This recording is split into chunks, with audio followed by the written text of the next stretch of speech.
are not acting out of an adherence to a particular ideology. On to tennis. Britain's Arthur Ferry's stunning run at Wimbledon has continued, with the 23-year-old reaching the last four of the men's singles. Watching for LBC, David Dom. It was a performance that would have been close to perfection for the British wildcard, but Arthur Ferry looked unfazed and in total control from the moment he stepped onto centre court. He's the first wildcard to reach the semi-final at Wimbledon in 25 years, and he'll play the French Open champion Alexander Zverev. In the city, the FTSE 100 closed down 176 points at 10,489. The pound buys $1.17 and €1.34. LBC weather, mostly dry tonight, drizzle in northwest Scotland, lows of 11 to 22 degrees. From Global's newsroom for LBC, I'm Matt Hewitt. This is LBC from Global, leading Britain's conversation with Iain Dale.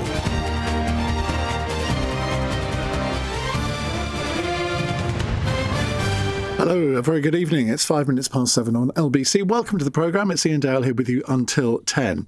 Now, a lot of words have been said about Nigel Farage over the last 24 hours or so. Well, a lot of words over the past few years have been said about Nigel Farage. And the consensus is among most people is that this by-election is a complete waste of time, given that the other parties are now not going to take part in it.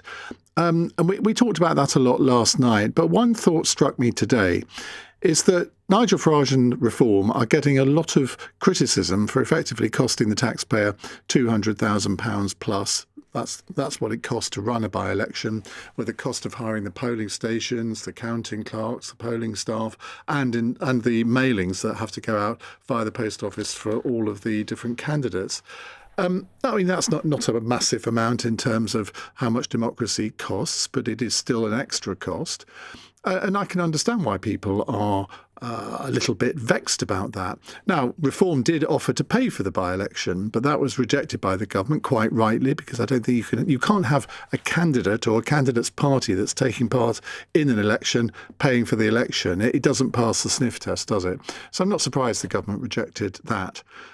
But then I thought, well, hang on a minute, because Andy Burnham, he cost the taxpayer another 200,000 in Makerfield for a completely unnecessary by-election. Josh Simons did not need to resign his seat.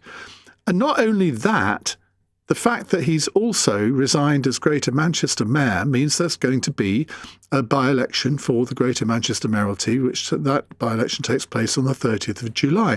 Do you know how much that costs? Because obviously Greater Manchester is a big area. £5 million.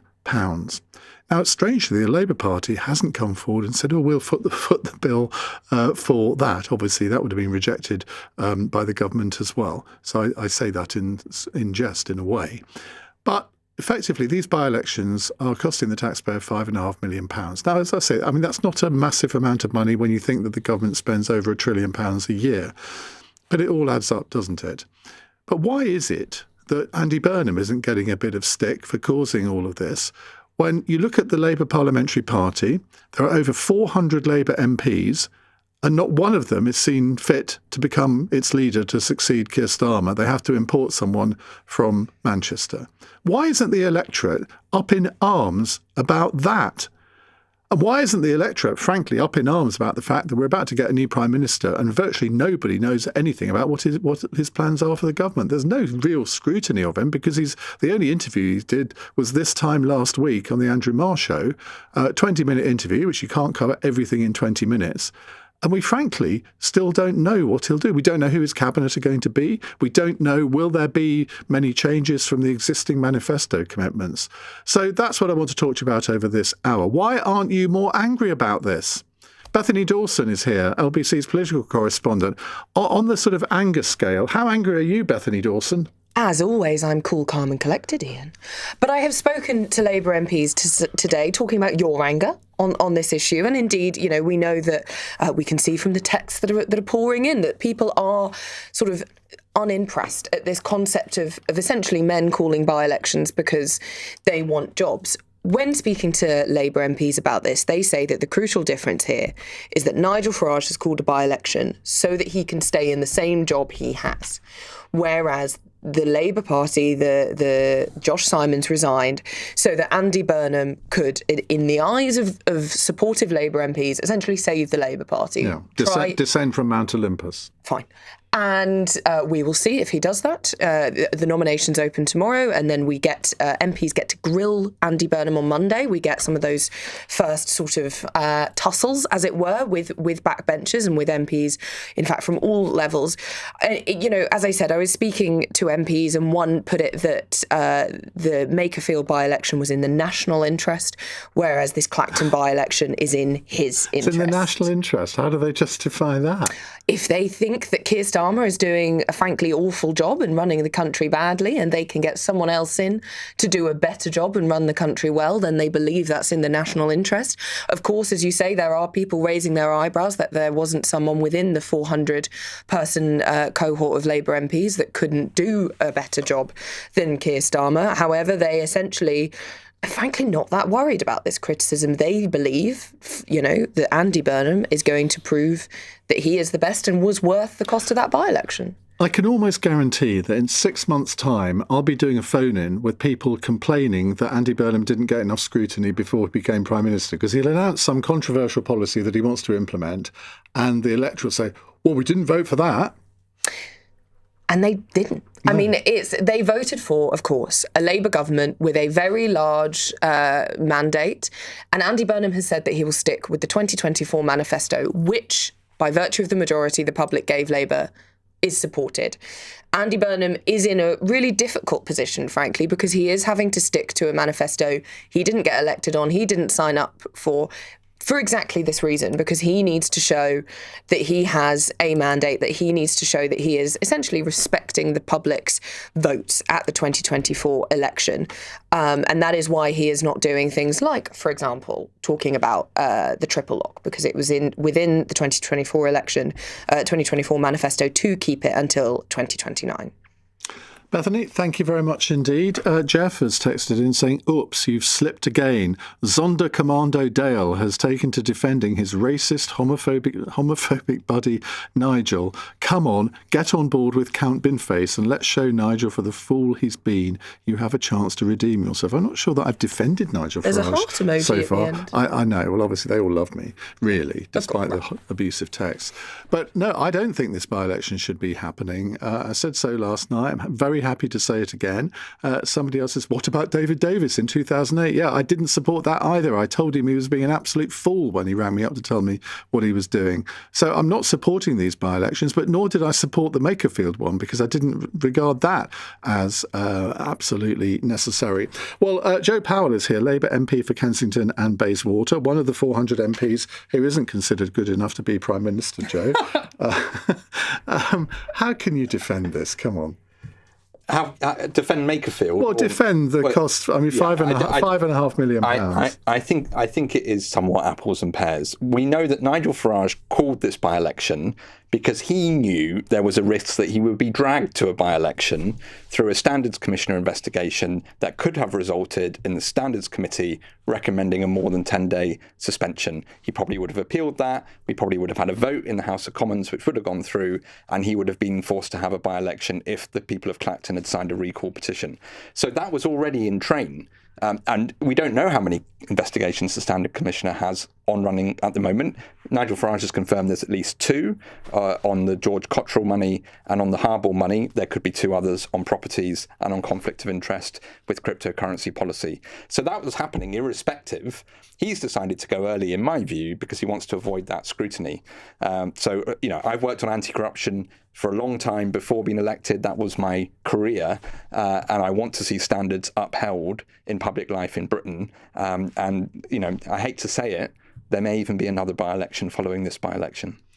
Well, there may be, but the Makerfield by-election was also not necessary, was it? Given that there are 400 Labour MPs, I mean, there are people in the cabinet who could easily have become Prime Minister.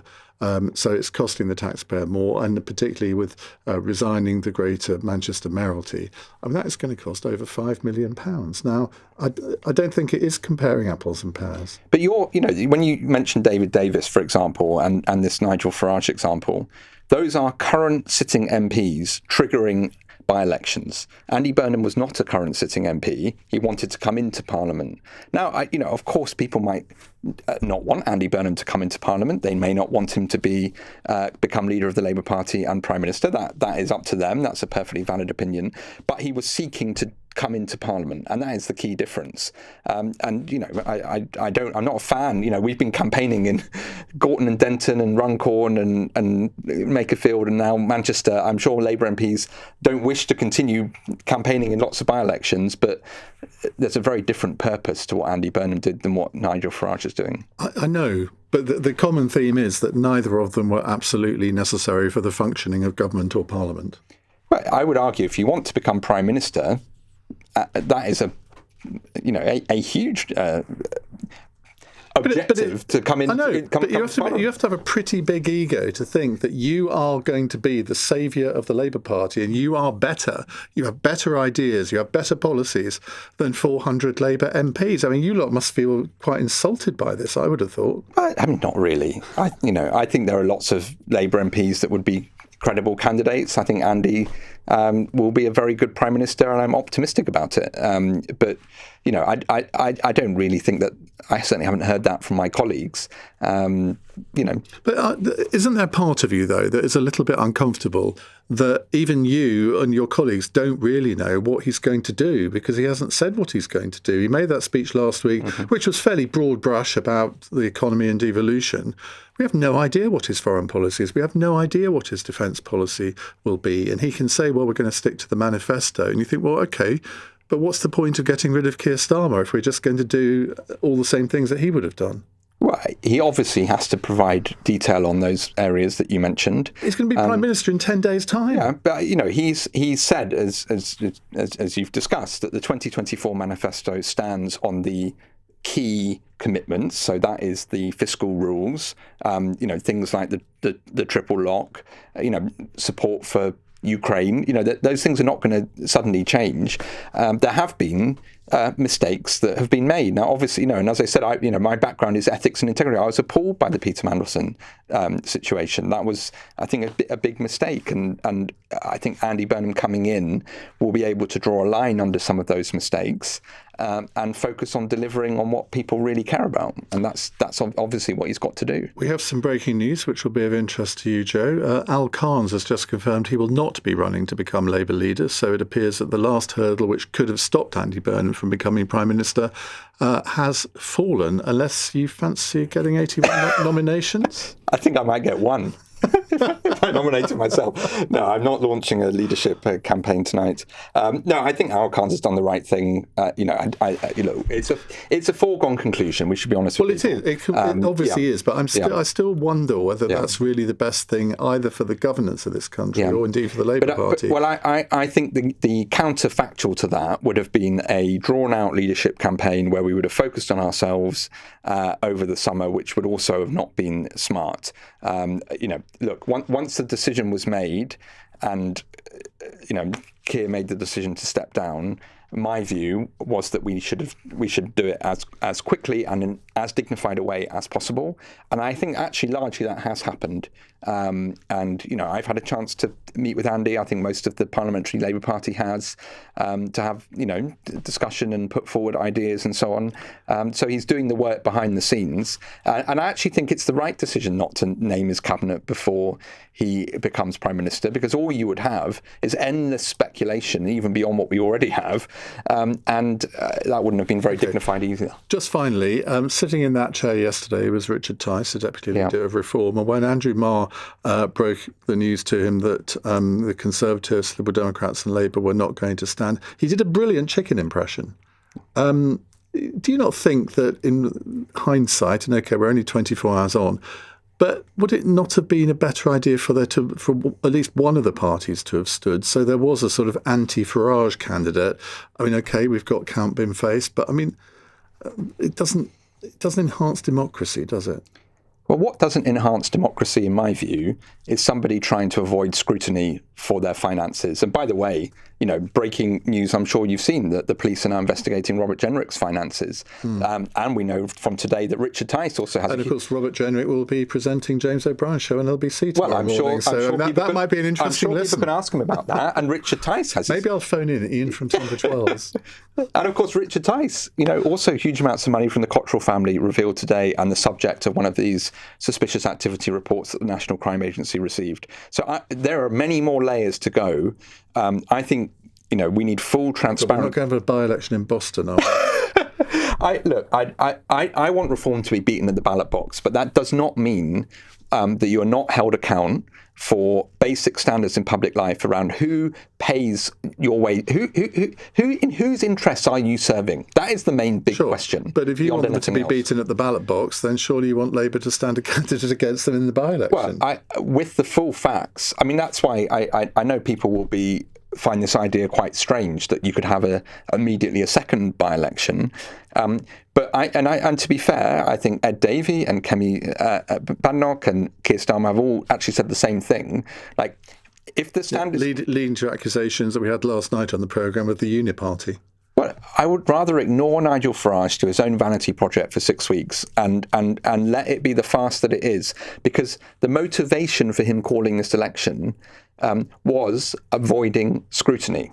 And I think he's made a mistake because he thinks he can run a sort of Trump-like campaign, the stitch up, the establishment. And I don't think Britain is as polarised as America on issues like this. We saw it, by the way, with Boris Johnson. What brought Boris Johnson down? He tried to stitch up a standards investigation over Patterson, and it backfired and he lost his job. Joe, thank you very much indeed. That's Joe Powell, Labour MP for Kensington and Bayswater. We'll come to your calls in a moment. Do you think that it's wrong to compare the Makerfield and Clacton by-elections? Are you at all angry about the fact that Andy Burnham is costing the taxpayer £5.25 million? Nigel Farage is costing about 200,000. So make of that what you will. We'll hear from you in just a moment. It's 7:21. Weekdays from 7 a.m. How much has been spent? My listeners want to know. Straight to the point. We have two different stories. Which is the truth? Nick Ferrari at breakfast on LBC. What the hell lesson does that send to our children? Listen on our free Global Player app or the LBC app. Download it now from your app store. Guys, gals and non-binary pals, we're Copperfield, the breast cancer awareness charity. This is your reminder to check your chest. Learn how at copperfield.org. Fever Tree Mediterranean Tonic Water. Who are you? Usually the mixer. The T in G&T. But your delicate fragrance, hints of lemon thyme. When the tea's this good. Do you even need the G? Fever Tree, straight up or mixed. It's a matter of taste.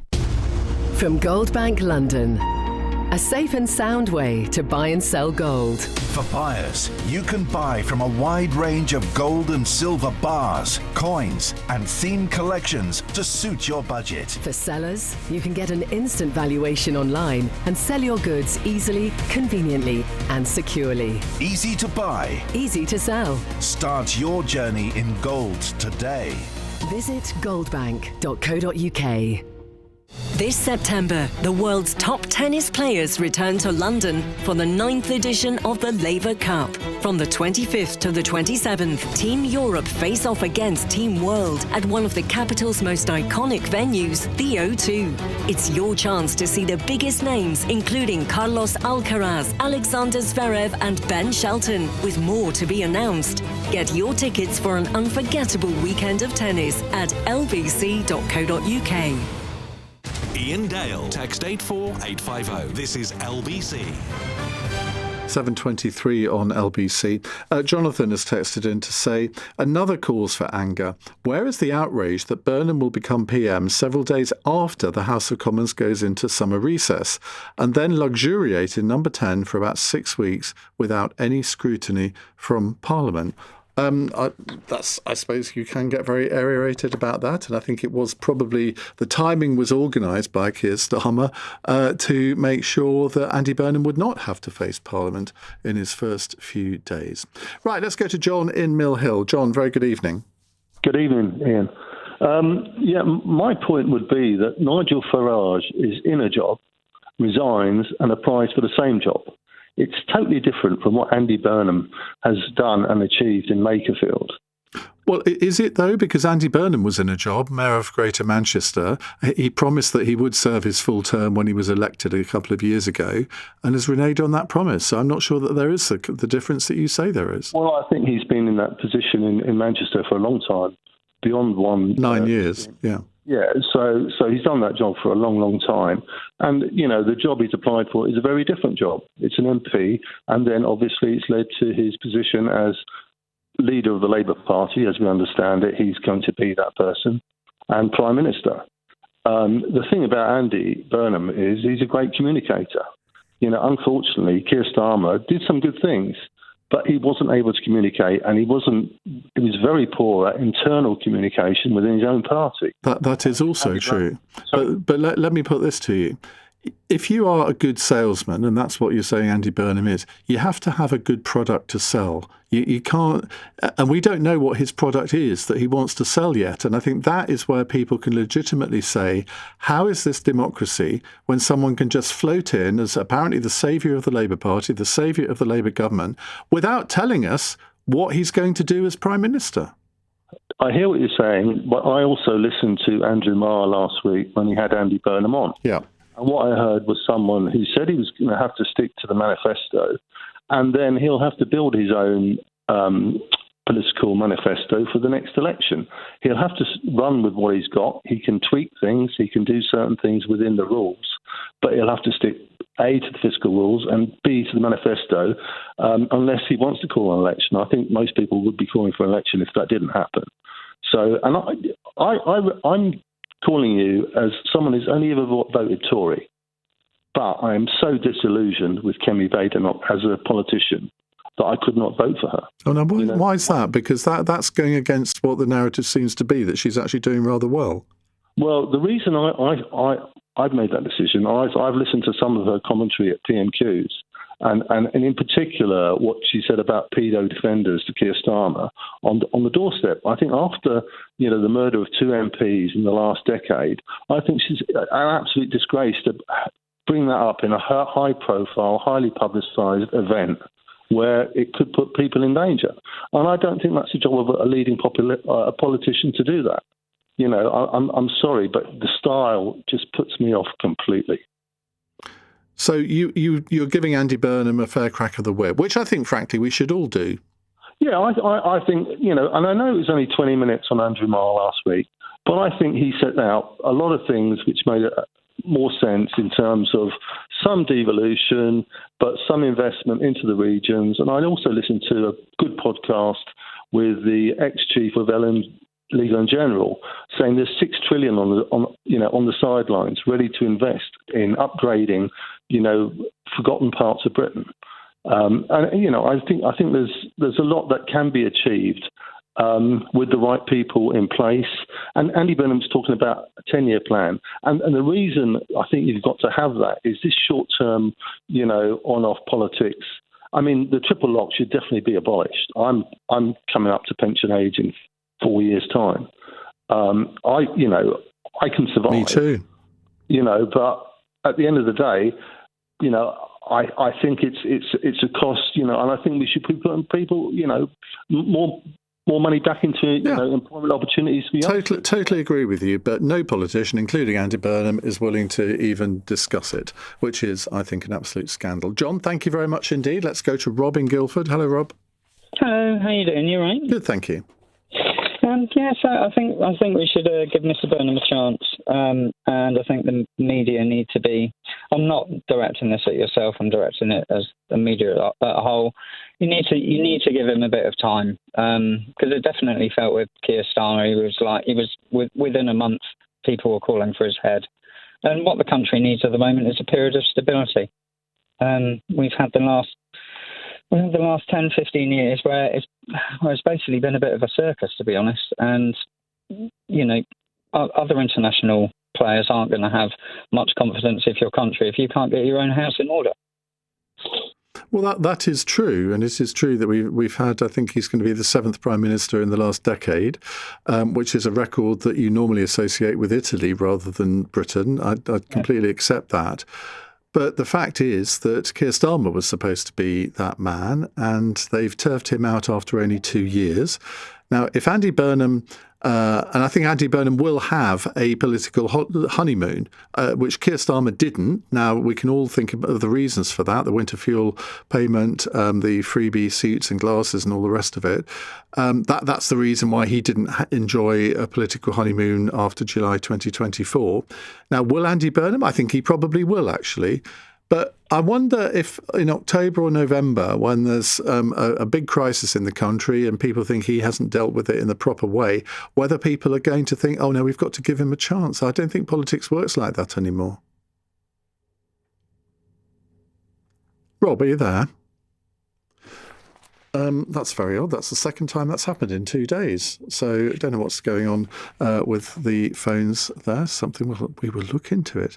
Let's take a text. Steve says, Iain, please don't spoil the mood. We all find it hilarious and look forward to Binface becoming an MP. Nigel's hissy fit, as Kemi put it, to avoid scrutiny has backfired. The danger is that Nigel doesn't stand and waits until a general election to stand and disrupt everything. It does not compare to Burnham. Well, I think it does compare to Burnham in some ways. Obviously, the circumstances are not identical, but the fact is we've got several unnecessary by-elections which are costing the taxpayer quite a lot of money. Jane says, I and many others were up in arms about the method used by Burnham. I still am. I hear many people say the same. Both Burnham and Farage are making a mockery of our democracy, in my view.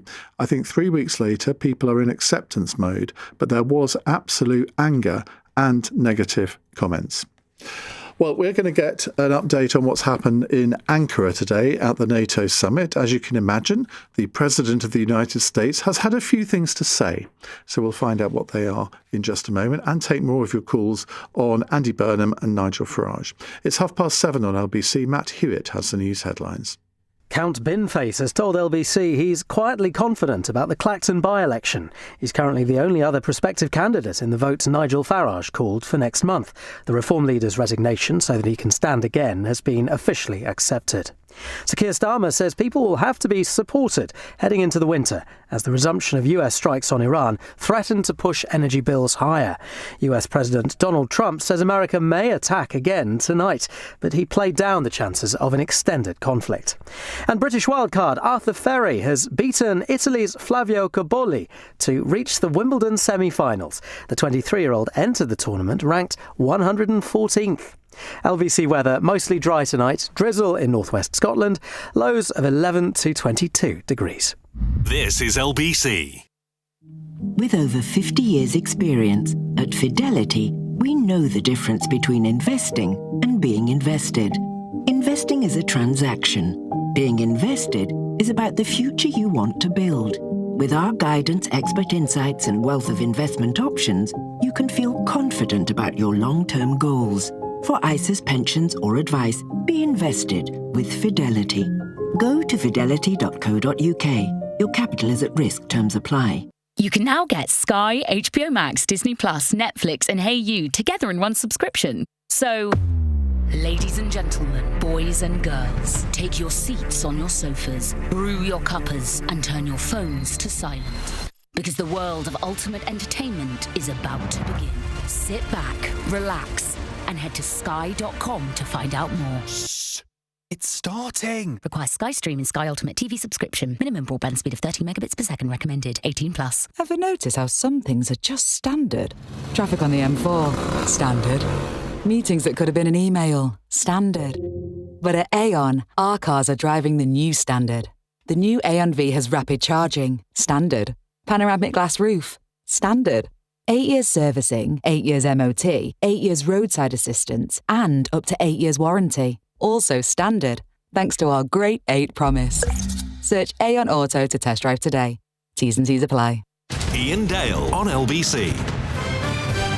It's 7:33 on LBC. Well, the latest NATO summit has wrapped up in the Turkish capital of Ankara this evening, with Donald Trump again insisting that the United States should control Greenland, while Keir Starmer has claimed that Trump has promised to stay in touch. Well, who'd have thought? So we're going to talk about that in just a couple of minutes' time. But let's go to your calls on Andy Burnham and Nigel Farage and the respective by-elections. I have to say I don't detect the same amount of anger towards Andy Burnham that there was expressed yesterday on the programme towards Nigel Farage. But let's see what Simon in Edgware has to say. Simon, hi. Well, let me give you some balance. Good evening. Good evening. Ian. Yes, I am outraged at the situation. With Outraged you are. As I am with Nigel Farage. I mean, the whole thing is making a mockery of our democracy.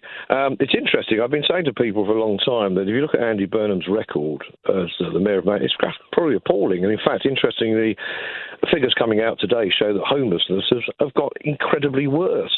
That he promised to deal with. He's promised to rehaul the Greater Manchester Police. He hasn't done that. He hasn't built any public properties over there. So I think it'll be a disaster. But I think the main point I wanted to mention is we've got to put a stop to this kind of behaviour. The only way we can do that is have a system where if you want to change the leadership of the party, you can do it halfway through the term, but you have to call a general election and you have to be mandated. And yes, the party who should pay for that. And Andy Burnham, who only not so long ago, as you probably know, wasn't he calling for a general election? Oh, yes. Well, surprise, surprise. He doesn't want one now, does he? No, well, most of the cabinet were calling for a general election when Liz Truss took over and when Rishi Sunak took over.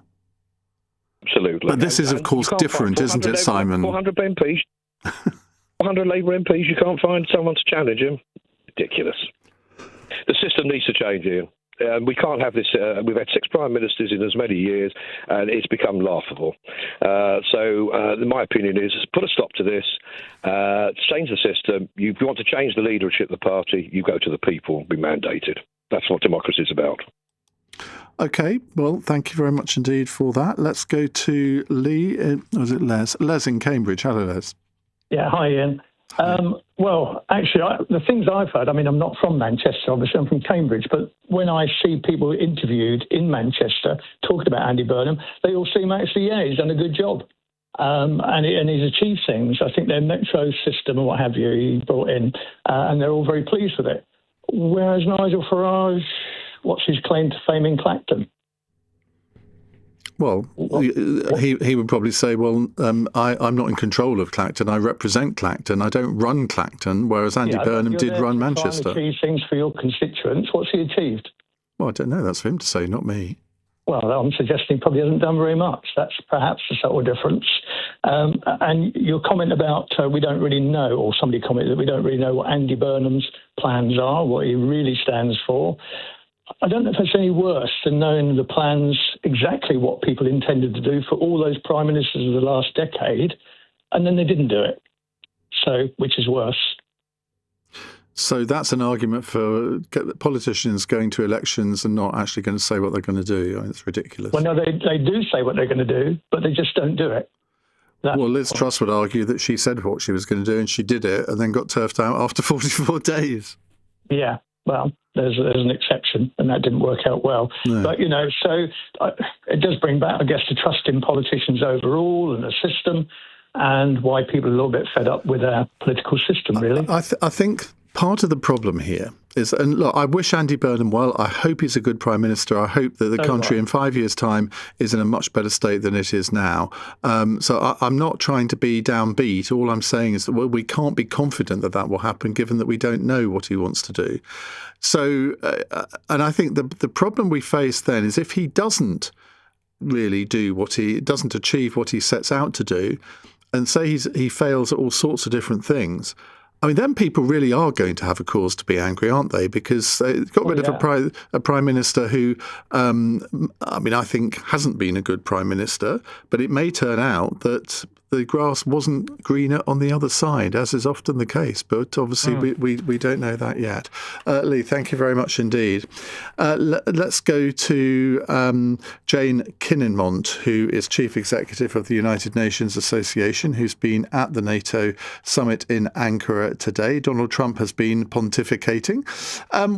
Jane, very good evening. What has this summit actually achieved? So this summit, again, has been quite a short summit with quite a short communique, obviously designed to manage risks. But the key theme of it has been about European countries pledging to do more in concrete terms, to spend money on defence and to basically substitute for the US beginning to draw down its conventional forces from Europe. So it's basically about this idea of burden sharing. They have presented it in a way that's intended to make Donald Trump feel very good. So Mark Rutte, the Secretary General of NATO, arguably went a little bit overboard by saying that Trump could claim credit for $1 trillion of new defence spending by NATO since he first came into office in 2016. Obviously, in that period, Joe Biden was also president for 4 of those years. But they've been trying to essentially make him feel good about NATO and make sure that the US doesn't withdraw from Europe in some kind of chaotic way where Russia might try to take advantage. And what's his? I mean, I was looking at the TV screens earlier, and he's obviously been making comments today at the wrap-up of the summit. Has he said anything that Keir Starmer might have objected to? Because I think Keir Starmer felt, or a lot of commentators felt, that he might be in the mood to humiliate Keir Starmer.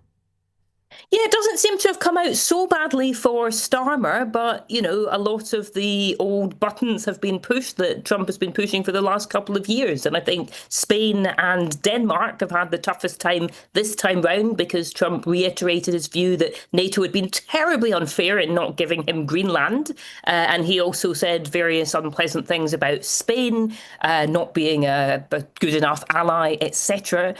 Pete Hegseth, the Secretary of War, has also been talking about how each NATO ally will have a review by the US, and the US will then give some kind of scorecard assessment of how good an ally they have been. So there is certainly still this sense of Donald Trump taking NATO to task. And unfortunately, I can see why the NATO leaders want to make Trump feel good, because they're worried about what he does when he feels bad.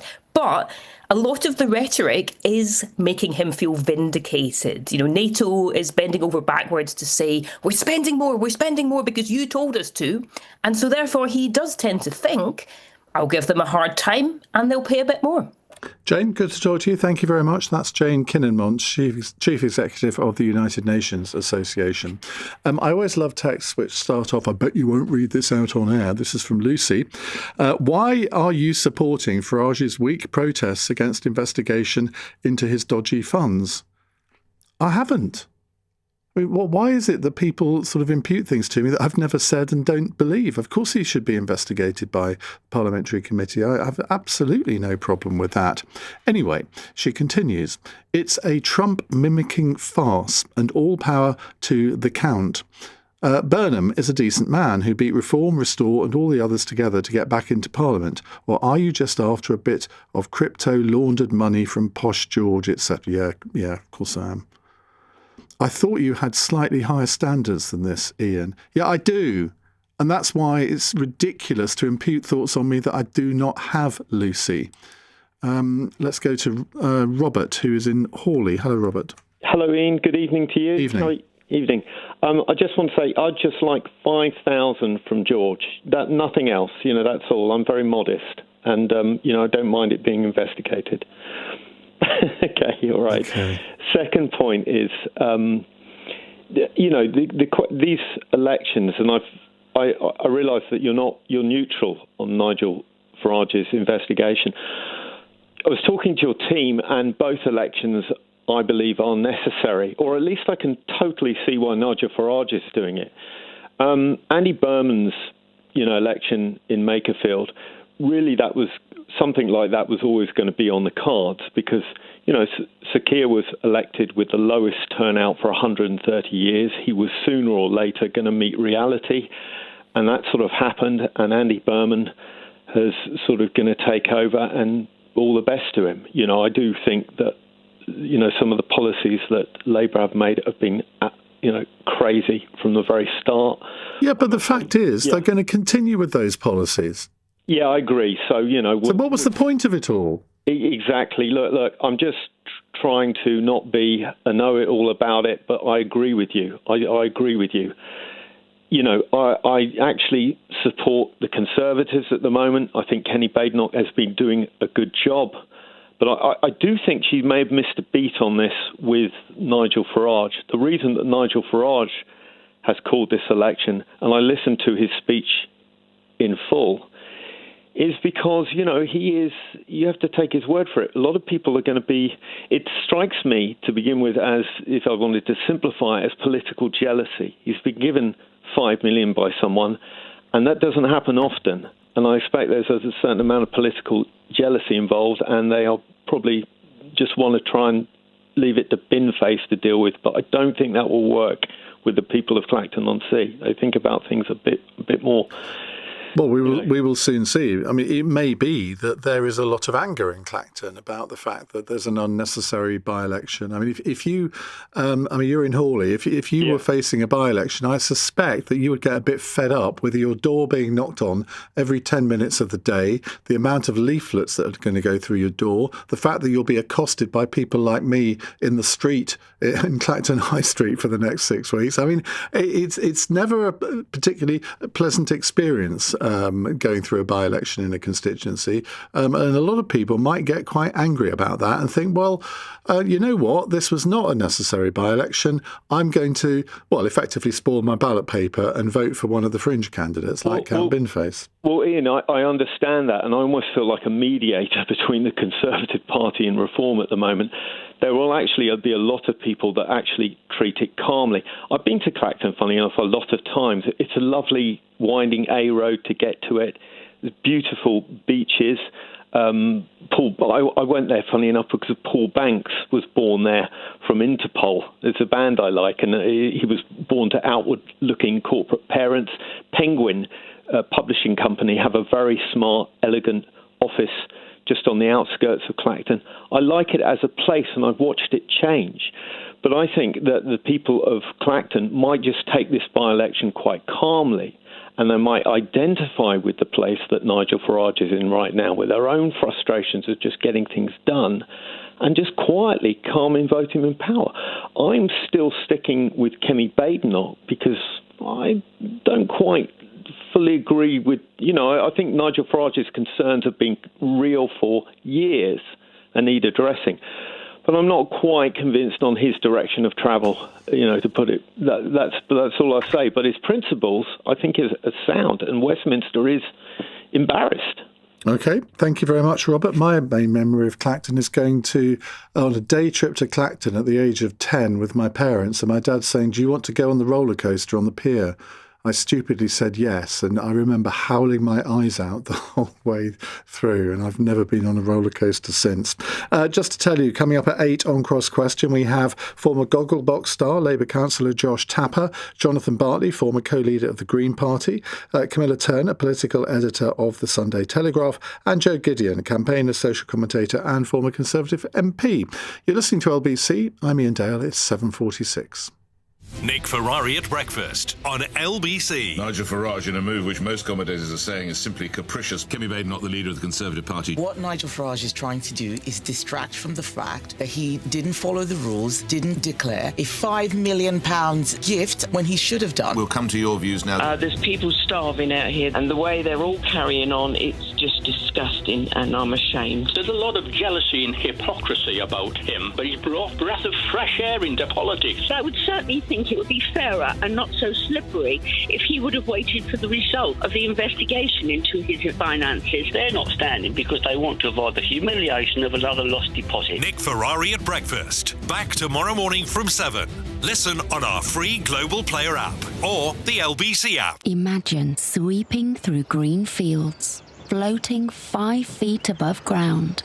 Sun on your face as you slide by, on track to your destination. Not a care in the world, as you simply lean back. And before you know it, you're there.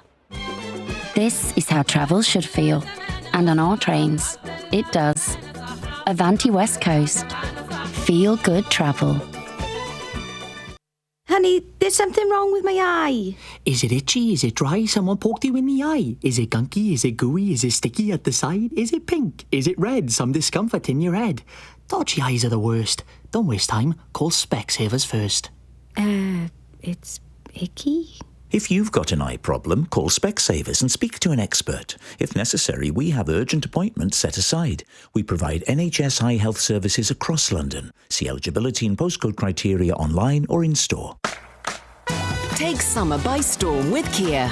Introducing the new Kia Sportage Storm, a unique limited edition of the UK's favourite family SUV. Test drive the award-winning Kia Sportage today and order yours by the 31st of August to get 5.9% APR representative and up to £3,000 PCP finance deposit contribution. Search Kia Take Summer by Storm. Kia.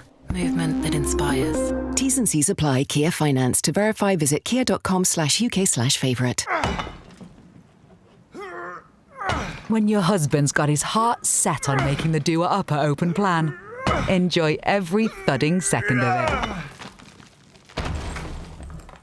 Yes! Be a step ahead with Barclays Premier, with our exclusive mortgage rates. Barclays, backing your future. Eligibility criteria apply. All mortgages are subject to application, financial circumstances and borrowing history. T's and C's apply. New Barclays mortgage applications only. Iain Dale on LBC. Text 84850. 7:49. Scott says, I'm still coming to terms with the fact that Robert Jenrick is presenting James O'Brien's show tomorrow. What am I going to do for 3 hours now? Well, that's a very revealing comment, Scott, because do you really only want to listen to people you agree with?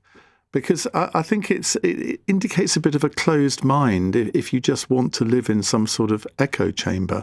You don't have to agree with a presenter, whether it's a professional radio presenter or a political presenter. You don't have to agree with them to actually find it entertaining and listen to what points the callers are putting to the presenter. That's what it's all about. And I suspect that Robert Jenrick is going to get some, should we say, quite interesting callers tomorrow. That's Robert Jenrick on LBC from 10 a.m. Right.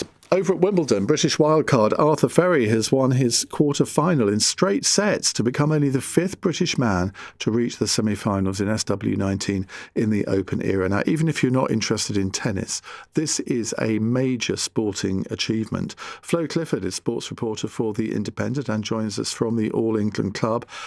He's done so well in this tournament, hasn't he, Flo? Good evening, by the way. Were you expecting him to win today, and particularly win so easily in straight sets? Good evening. I think his potential has been obvious throughout this tournament, and everyone knew he had a chance. But for him to demonstrate kind of this really clinical performance, to do it in straight sets, for the final set to be 6-love, I think that has taken people a little bit by surprise. His 2 previous rounds both went to 5 sets. Both times he's fought back from 2 sets down, 2 sets and multiple breaks down, had to win it in a match tiebreak. And this was a completely different version of Arthur Ferry today, really in control, really dominant. And he's proven he can do it both ways. He can come from behind, kind of back against the wall, and he can dominate a match. So that's really exciting to see. Who's he up against in the semi-final? So he plays Alexander Zverev, who is the 2nd seed and the current French Open champion. So it's another step up in class. Today he beat the French Open runner-up in Flavio Cobolli, the 9th seed, and now is kind of a higher ranked seed, now a reigning Grand Slam champion, and another real top player. So yeah, another step up in class. Again, a different sort of opponent, massive server, Zverev is 6'6", and Ferry is 5'9", so that's a different kind of physical challenge he's going to represent. But they're both in the semi-finals of Wimbledon for the first time, and so far Ferry hasn't shown any sign of nerves, any sign of being overawed by being on the big stage. So if he can kind of keep that composure, then who knows what could happen. He has the kind of grit that, should we say, in some previous British tennis players we haven't necessarily seen. I mean, I'm not accusing Andy Murray of this, but I'm thinking of people a bit further back than him, where they never quite seem to get there in the way that he seems to be able to be. And then, of course, if he wins that semi-final, he's then up against, what is it, Djokovic or Sinner? Yes, one or the other. So yeah, again, another... no one could accuse him of kind of a sort of an easy run to the final. He'll have to beat 2 seeds back to back to make it, if we're going to get ahead of ourselves, and then either Djokovic or Sinner. So yeah, Friday semi-finals are going to be must-watch viewing. Well, can you imagine? Really can you imagine this weekend if England beat Norway in the World Cup quarterfinals and then he wins Wimbledon? I mean, I think Monday. I mean, we don't really do sport on LBC too much, but I suspect Monday's show might be dominated by sport if it all goes that way. You never know. Flo, thank you very much indeed. That's Flo Clifford, sports reporter for The Independent. Right, back to your calls on Nigel Farage's by-election, Andy Burnham's transition into power. Judy is in New Clacton. Judy, very good evening. I'm not. That's a new term. Ian, the thing that are you not Judy in Colchester? Yes, I am. But you've transitioned to Clacton. What I'm trying to say is Nigel isn't just the MP for Clacton. He has a wider constituency. Yep. It's called Clacton and the Freightings. And there was a change of MP. It used to be Bernard Jenkin. Then the boundaries were changed. So now I come under his constituency. So I don't think anybody ever realises that. But I think it is quite important because it's quite an area, a wide area, and it's, there's lots of villages and small hamlets around here. But as your young lady said, what do I think? Well, what do I think? I think that Andy Burnham seems to have pulled off what seems to a lot of us to be a military coup, the way he suddenly thrown himself in the mix.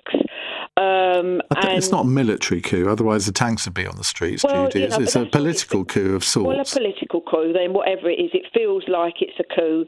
And also, Nigel Farage, he is always, whatever he does, he's always the topic of conversation. I mean, we get sick and tired of it always being Nigel Farage.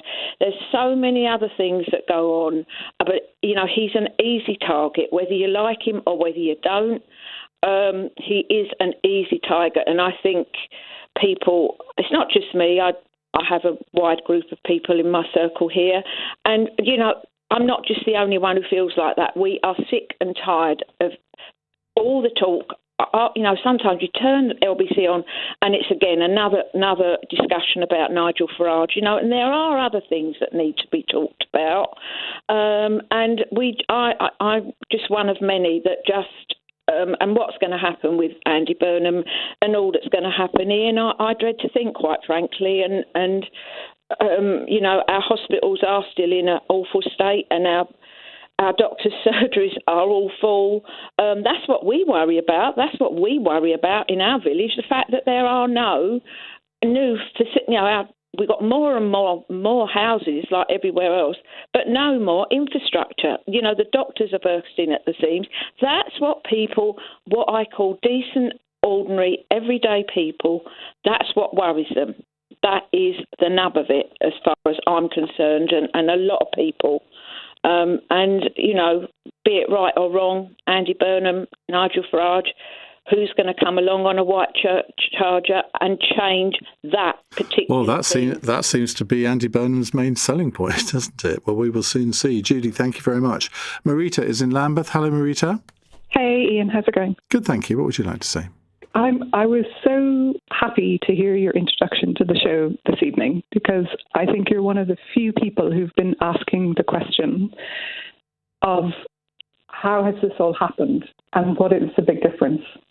For me, the fact that Andy Burnham has not answered any questions about foreign policy is a major red flag. No, not a single one. Actually, let me go back even before that. The fact that Andy Burnham is now just walking into Parliament as the Prime Minister is the major red flag. When I thought about it, just kind of took a day or two out of the craziness that was happening in the circus.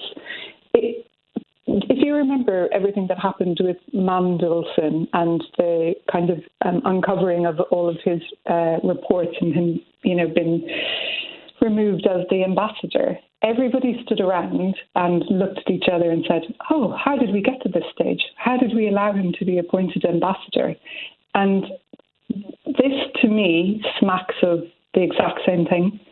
People are all standing there saying, oh, the political party, the Labour political party, wants to change because they're not happy with Keir Starmer, and they're just going to anoint Andy Burnham and just let him ride into number 10, either that north or south, and let him be PM unopposed. And nobody is asking any questions. That's why, for me, the problem is that we can only ask questions to politicians who put themselves up for interview. And yes, Andy Burnham did do his only interview so far on the Andrew Marr show, so we're very grateful that he chose LBC to do that. But I was expecting him to have done lots and lots of rather long interviews with people by now, and he hasn't done a single one. And it's getting a bit late now because in 11 days' time, he will be installed as Prime Minister of this country. I'd quite like to know what his defence policy is. I'd quite like to know what his foreign policy is going to be. But so far, we haven't been told. Marita, thank you very much indeed for your call. Coming up in the next hour, it is Wednesday's edition of Cross Question. We'll be joined by Josh Tapper, Labour councillor in North London, a former Gogglebox star, Jonathan Bartley, former co-leader of the Green Party of England and Wales, who's a local councillor in South London, Camilla Turner, political editor of the Sunday Telegraph, and Joe Gideon, chief executive of the charity Children's Alliance and a former Conservative MP. The lines are open for your questions, 0345 6060 973. You can WhatsApp on that number, you can text 84850, and of course you can watch us on Global Player, the LBC app, and the LBC YouTube channel.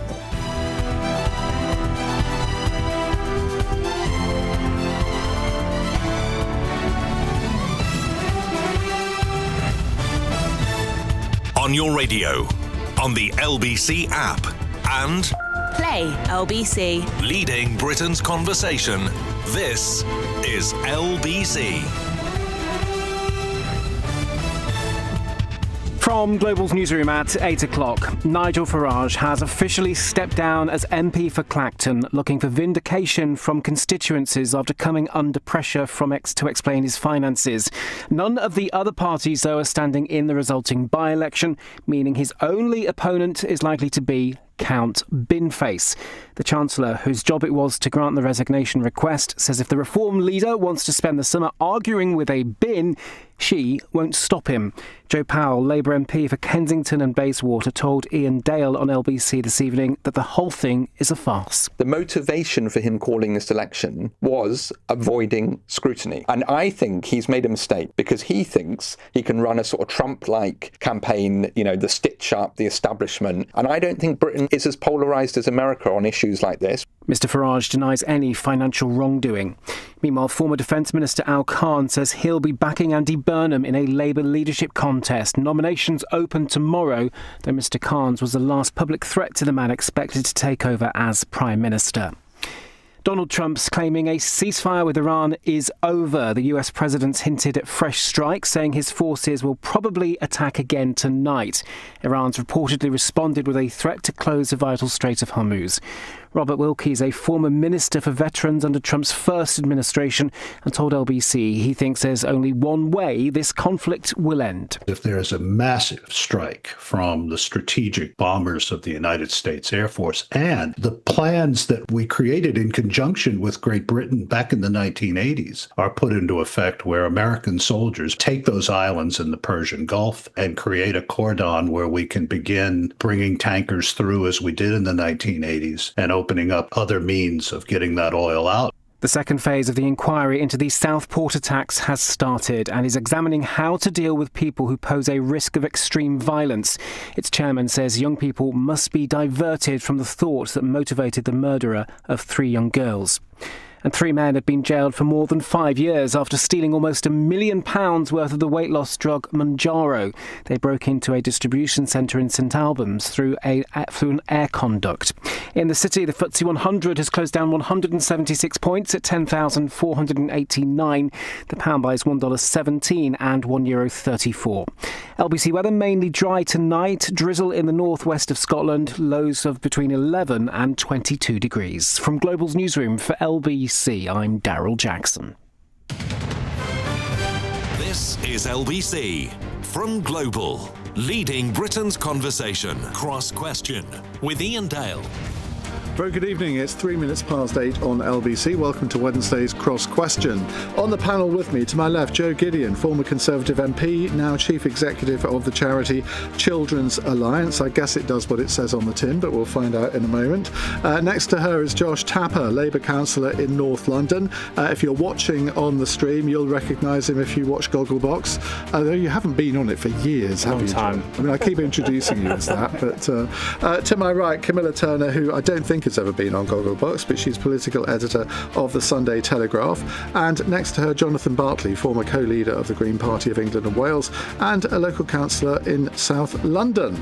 So they're here to answer your questions on 0345 6060 973. Remember, you can WhatsApp on that number, you can text 84850, and you can watch us on Global Player, the LBC app and the LBC YouTube channel. 0345 6060 973. Text 84850. Cross Question. Watch live on our free Global Player app or the LBC app. Let's start with a text question from Andrew, who says, Andrew Bailey, the Governor of the Bank of England, revealed today that Nigel Farage and Richard Tice met with him last September and tried to influence the Bank of England's policy on cryptocurrency. Does the panel think that it is just an extraordinary coincidence that Farage also received an undisclosed gift of £5 million from a crypto billionaire? And if not, do the panel think that this revelation from Andrew Bailey means that Farage is fast becoming more of a liability rather than an asset for reform? Just to add a little bit to that, I remember in September last year also that Nigel Farage being interviewed by Nick Ferrari was promoting cryptocurrency. I just throw that in for what it's worth. Joe Gideon. Clearly, it's not a coincidence. The situation with taking £5 million from friends as gifts or whatever is not something that any member of parliament or any person who becomes a member of parliament can justify. And clearly, it's got to go through due process, and now Farage has deliberately stalled that due process to look into the legitimacy. But, I mean, it beggars belief that not just Christopher Harborne, but his best friend George Cottrell wrote a book, How to Launder Money. I mean, you couldn't make it up, could you? Published by my old company. I can tell you now, if I'd been still there, it wouldn't have been published by my old company, but there we go. So he's hiding in plain sight. And I think that, we all remember the issues with cash for questions and, the sort of scandals that Parliament has had in the past. This surely must be up there with them. Camilla Turner, your paper, I mean, it's not a reform supporting paper, but it's more reform friendly than some others. What are your readers making of this? Well, yes, some of our readers are, got fed up with the Tories and looked for alternatives in recent years. It's very difficult for Farage, this whole thing, because it doesn't pass the smell test, as they say. It's being investigated by the parliamentary authorities rather than doing what perhaps, you might expect an upstanding politician to do, say, I comply completely with the investigation, I'll be transparent, I'll hand everything over. Instead, we've got Farage, as you say, running away, stalling the process, triggering the by-election, trying to do things on his own terms. And maybe with some of his base, that plays well, the whole anti-establishment kind of campaign. But I think to other supporters, it just looks a bit like this isn't really a Prime Minister in waiting. Do you think it was an emotional decision to do this, sort of heart-rolling ahead? Because he did seem genuinely angry. He seemed angry. He admitted himself, if I look angry, it's because I'm angry. I think it was an attempt by Farage to get things back on his own terms, to control the media agenda, which it's succeeded in doing, because now everyone's speaking about this by-election. Yeah, but not in a necessarily good way. That's true. I think it was a card he had to play and he deployed it. Whether he anticipated the fact that all the major parties are boycotting this election, therefore his major opponent is Count Bimface. The whole thing looks a bit farcical. I'm not sure if he saw that one coming. But I think he's attempting to do things on his own terms rather than be on the back foot. Jonathan Bartley. So the question was, is he becoming a liability? and particularly around crypto. And yes, absolutely, like Trump, he's made crypto a huge thing. I remember seeing this big staged event where he bought £1 million worth of crypto, and it was all over the broadcast media. So he has, ploughed this furrow very clearly, but this is the Achilles heel for him, because a lot of the other attacks around racism haven't really worked as well as this one. And if you look at where the reform support is coming from, you look at the polling and people that have dug down into it, there's the kind of cult of personality support for Farage, and then there's also the kind of anti-establishment support for Farage, which very much comes out of that. Remember that Ashcroft polling off the back of the Brexit referendum, which said, almost 50% of Brexit voters didn't feel that the system was working for them, were very anti-capitalist. He's made a very anti-establishment play. We are against the parties who accept big donations, big finance. We are different.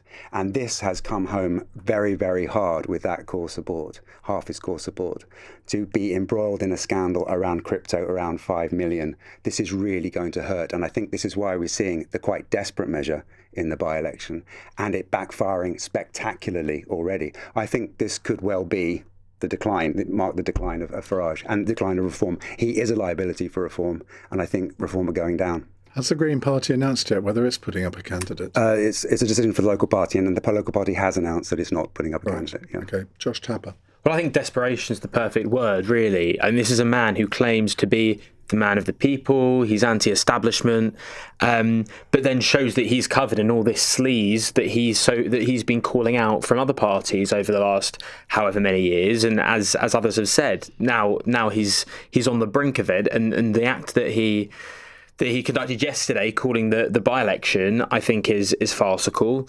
I think it's a stunt that is absolutely going to backfire on him. I quite like the fact that none of the other parties are standing and not stooping to his level. So let him have it out with Count Binface. Who knows? Maybe we'll see Count Binface become the MP for Clacton. That really would be the nadir of our democracy. I mean, I get that people might think it's quite funny and it's like the Boaty McBoatface thing, and it will be a typically British thing to do, but it does sum up the system, doesn't it? The system now is, under first past the post and our fragmented party system, you vote as much against who you don't want to get in as for the people you do want to get in. That's always been the case. I know, actually, when you look at tactical voting, it's increased massively over the last 20 years. It's been going up and up and up. It's about around 25% of people, certainly on the left, will consciously vote tactically to keep out who they don't want in. It's definitely a feature of our democracy that's increasing. So if we did see the bin elected, this would be absolutely typical of the way that democracy is heading. And it's quite a strong signal about where our democracy is at. It's disastrous for our democracy, and it says very clearly that we need reform. And I would argue to a proportional system where you can vote for what you believe in rather all the time. Well, just following up on this, we have a WhatsApp question from Roy in Rutland. If Binface wins in Clacton, is that the end of Reform UK? I think the demise of various political parties has been predicted many times over the years. But I mean, Josh, let's start with you. I mean, I think, look, if everyone was shocked and Count Binface got elected, Nigel Farage would find a way of getting re-elected back to Parliament, whether it's through another by-election or whether it's at the next general election. I mean, there are bound to be some Reform MPs, and he would manage to find his way back into one of those constituencies. But I think it would be symbolic of the decline of Reform, big time, because this is a perfect storm. You've got all of this sleaze going on around Farage. At the same time, you've got Andy Burnham coming in as Prime Minister. We'll see what happens there, but his polling and poll ratings are doing far better than Keir Starmer already. And if Burnham can prove that he can connect with voters much better than Keir Starmer, then that could spell the end of Nigel Farage, and this is just a symbol of that. But would the end of Nigel Farage spell the end of Reform, Joe? Well, we all say that Reform is Nigel Farage, and they've got quite a few high-profile personalities now, haven't they? It's not a one-party state. Well, but it's kind of run. It's been run that way for a long time, and I'm not sure that because this, from what I understand from your question, this wasn't just Farage. Tice was also involved in trying to influence the Bank of England on the subject of cryptocurrency. So and I believe I read that banks have reported concerns to the National Crime Agency. So this is a much broader thing than just one man taking money from his friend. I mean, let's play devil's advocate here. It's not a crime if you're having a conversation with the Governor of the Bank of England to try and influence the Governor of the Bank of England to maybe rejig policy in one area, but it would be wrong if they were being paid to influence the Governor of the Bank of England, Camilla. I think the big issue here is transparency, and the reason why there's an MP register of interests, MPs have to be completely transparent about donations, who they receive them from, so that the public can then make up their own mind if they see someone trying to influence a decision. Oh, well, yes, you had a donation from that person, so that sort of makes sense. I think it's where you don't have that transparency, that's where eyebrows are raised, because then it's kind of not obvious if you've got an agenda, if you don't, who's paying for you, and that's why the rules are there, and that's why all MPs have to comply with them. Can I say, I think all MPs are acutely aware of that. So when I was the MP in Stoke, the biggest employer was Bet365, and clearly Bet365, can offer you tickets to some fantastic things. And I was offered tickets to the England versus Germany match. I was going to say Stoke City versus Well, that wouldn't be worth £300, would it? But, a really fantastic match. And I turned it down because I said, look, I can't speak on your behalf as somebody that's important in Stoke if I've accepted the benefits. And for me, that was really straightforward. And so, I think that most parliamentarians are aware of that. Then why then is the system based, certainly with the two big parties, on such major, huge individual donations from very, very big donors? I mean, even, I've spoken at the Labour Party conference, even though I'm a Green, walked in through the door, there is British Aerospace in, big lights. We know that there are big lobbying actions that go on. There are big sponsorship events that go on. There are big individual donors, and there is big money in politics. And none of us, I think, around this table would be naive enough to suggest that people are giving out of the goodness of their own heart. They want something in return. Why shouldn't British Aerospace be exhibiting at a Labour Party I'm not conference? saying that people should be banned from exhibiting at a conference. I'm saying that there is an agenda there by those people. Of course there is. They are trying to put forward their views. They're trying to influence policy. And so are the big donors. But that's part of the democratic process. Well, is it right to give such leverage to big corporations and to big individuals over the lesser people who don't have so much money? You could add in the trade unions. You could. I'm talking about vested interests and big interests right across politics. I'm not trying to make a political point or partisan point at all. And I think we have to take this head on and ask ourselves, do we want a political system that does allow big donations, or should we be capping them? Should we be capping the influence of parties? It's all right to talk about a couple of tickets from Bet365, but we're talking about major, major money that's been pumped into parties. And we know people end up in the House of Lords having given £1 million to a party. Do we think that's really unconnected? Is it really right that people, reading between the lines, are buying seats in the second chamber of Parliament? I don't think anyone around this table thinks that's right, but it happens in the two big parties. Okay, we will, well, and indeed in the third party. I mean, there's been some fairly unsavoury people that the Liberal Democrats have been put in the House of Lords over the years, but that's another subject. Right, let's move on to other questions in just a few moments' time. It's 8:16 on LBC. LBC. Okay, Laura, from the top. When your 9-year-old is an unexpected tuber prodigy, and now you want to support her cheek-puffing talent, be a step ahead with Barclays Premier. With personalised financial planning and a dedicated advisor. Barclays, backing your future. Eligibility criteria apply. Investment products and services are provided by Barclays Bank PLC and its subsidiaries. Capital at risk. Take Irish ferries from Dover to Calais, where your pet travels in the pet lounge. You'd be barking not to. Irish ferries. See travel differently. At Waitrose, you know you're a food lover when the standout summer party spread even outshines the unfortunate weather. Make it a summer to remember with our delicious #1 summer range, including fresh Italian burrata with a creamy centre on a bed of sweet and tangy aubergine caponata, and succulent aromatic coronation spatchcock with crispy Bombay spiced onions. Available now at Waitrose, the home of food lovers. Selected stores and lines subject to availability. Fever Tree Mexican Lime Soda. You're not like other mixers. Your zesty bite, twist of yuzu. Sure, you're perfect with vodka, but even on your own, you make the most exquisite soft drink. Fever Tree. straight up or mixed. It's a matter of taste. Cross Question with Iain Dale. Watch live on our free Global Player app or the LBC app. 17 minutes past 8. Josh Tapper is here, Labour councillor in North London.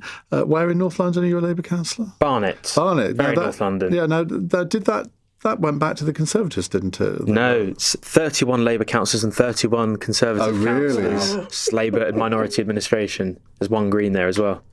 Oh. Holding the balance of power? Wow.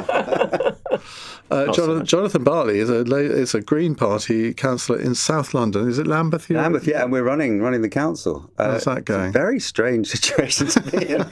So I was leader of the opposition in Lambeth for 4 years, 18 to 22, and then I kind of retired and stepped down from the leadership of the National Party and didn't think I'd ever come back. And then just before the election, it became clear that we may well end up running the council. And we had 4 councillors, and we were going to have 20 people, more than 20 people who had never done the job before. So I kind of said, would you like some help? And they said, please. So I stood and got in Clapham, where I grew up. So you're a cabinet member? Yeah, safer and thriving neighbourhoods. So I do crime and drugs and... Oh, do you? What a revelation. Daily Telegraph journalist here is making notes. I don't literally do crime and drugs, not that I'm admitting to. But no, that's my portfolio. And it's been very steep learning curve. And has it made you have a little bit of empathy with all these reform councils that are running councils for the first time, and they admit that they haven't really got a clue what they're doing? Well, I'm not admitting that. I spent 4 weeks just listening to people and just learning and getting briefings. And it's been really interesting, the contrast between being in opposition where you really don't get much officer support and suddenly officers are there to implement what you want to do. So I say, can you sort out the e-bikes left all over the pavement? Can we set up a scheme where we confiscate the e-bikes and charge the e-bike companies 150 quid and yes, we'll make it happen.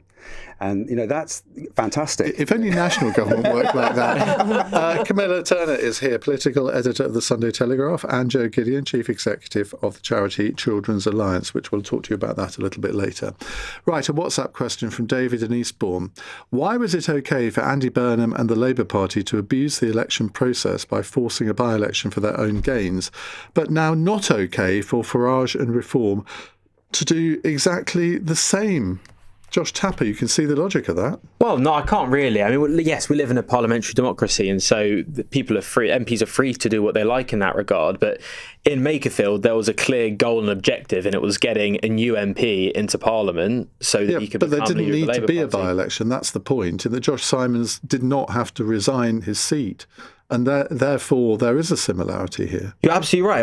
It wasn't needed at all, and a political calculation was made. And the result of that calculation is that Andy Burnham is now going to become Prime Minister, and there's going to be a change in government. And Andy Burnham got an overwhelming mandate to be the MP in Makerfield. But with Nigel Farage, there's a very, very... there is a purpose in regards that we all know what Nigel Farage's agenda is, and that's avoiding scrutiny from... the so-called sleaze and investigation that he's under at the moment. But he is standing to be re-elected to the same seat for absolutely no reason whatsoever other than just for his own ego. Josh, don't you feel that in both situations the constituents are being treated essentially as add-ons? They are being used for an end goal, not to get good representation for them, but to justify an alternative agenda. It's not someone putting themselves forward and saying, I think I'm going to be the best person for you. It's someone saying, I'm going to ditch you because I've got a better offer. Or someone saying, I need you to firm up my legitimacy, so I'm going to have a by-election. In both cases, the people in those constituencies are being used for someone else's ends, rather than, it's not really democracy, is it? Well, I disagree slightly. In the Andy Burnham instance, he was coming forward to say, look, I want to be your MP because I want to represent this area and you as constituents well, and I've done good work as Mayor of Greater Manchester. And I also want to use you as a stepping stone to Downing Street. He didn't say that, did he? Well, I think, to be honest with you, the constituents of Makerfield, they voted him in overwhelmingly because they're probably quite happy to have an MP who can represent them on the national stage as Prime Minister. If they were unhappy with that decision, then they probably wouldn't have voted Andy Burnham in as the MP. But now we have to have a mayoral election, which will cost the taxpayer 5 million. 5 million. Yes, I mean that's no. You're absolutely right. I mean, yeah, it costs the taxpayer money, and you like to think that it's for the greater good, and that the result of that will lead to better government and a more clear agenda. I just think sort of if Boris Johnson had done something similar, because of course he did see out his term as Mayor of London, didn't he? I just think if he had done something similar, you would have been all over that. Well, you probably wouldn't because you'd have been about 15 at the time, but but you see the point that it's very convenient for this to have happened in this way. But I wonder if in a year's time, when the sort of the sheen has come off Andy Burnham, as it inevitably will at some point, where people will think, well, how did we let that happen so easily? It's the nature of the parliamentary democracy that we live in the system that functions and that we have. So, there are certainly flaws to that system, and I absolutely see the arguments against it and how that by-election was conducted. But I think it was quite a bold decision. I thought it was quite a brave decision. Was it though? I mean, I do, yeah. If another MP had stood down in a really wafer-thin marginal seat, do you think Andy really would have gone for it?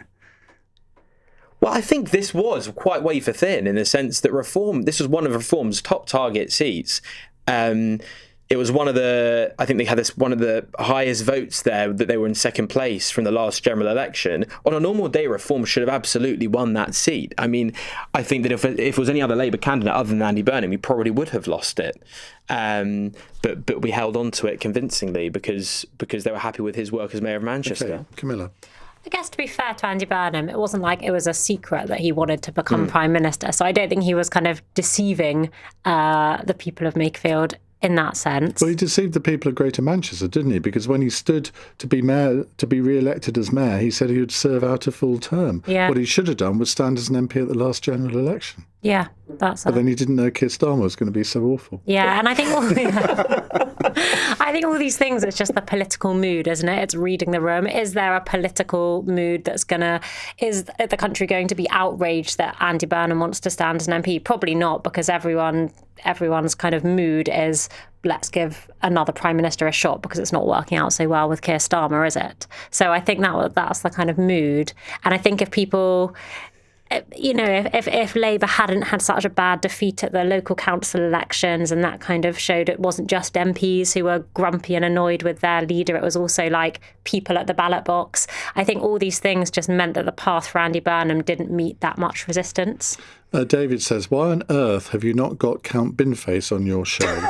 Well, for the simple reason that he was on Andrew Marr's show. And so if you want to go back to listen to that, you can do so on Global Player on Catch Up.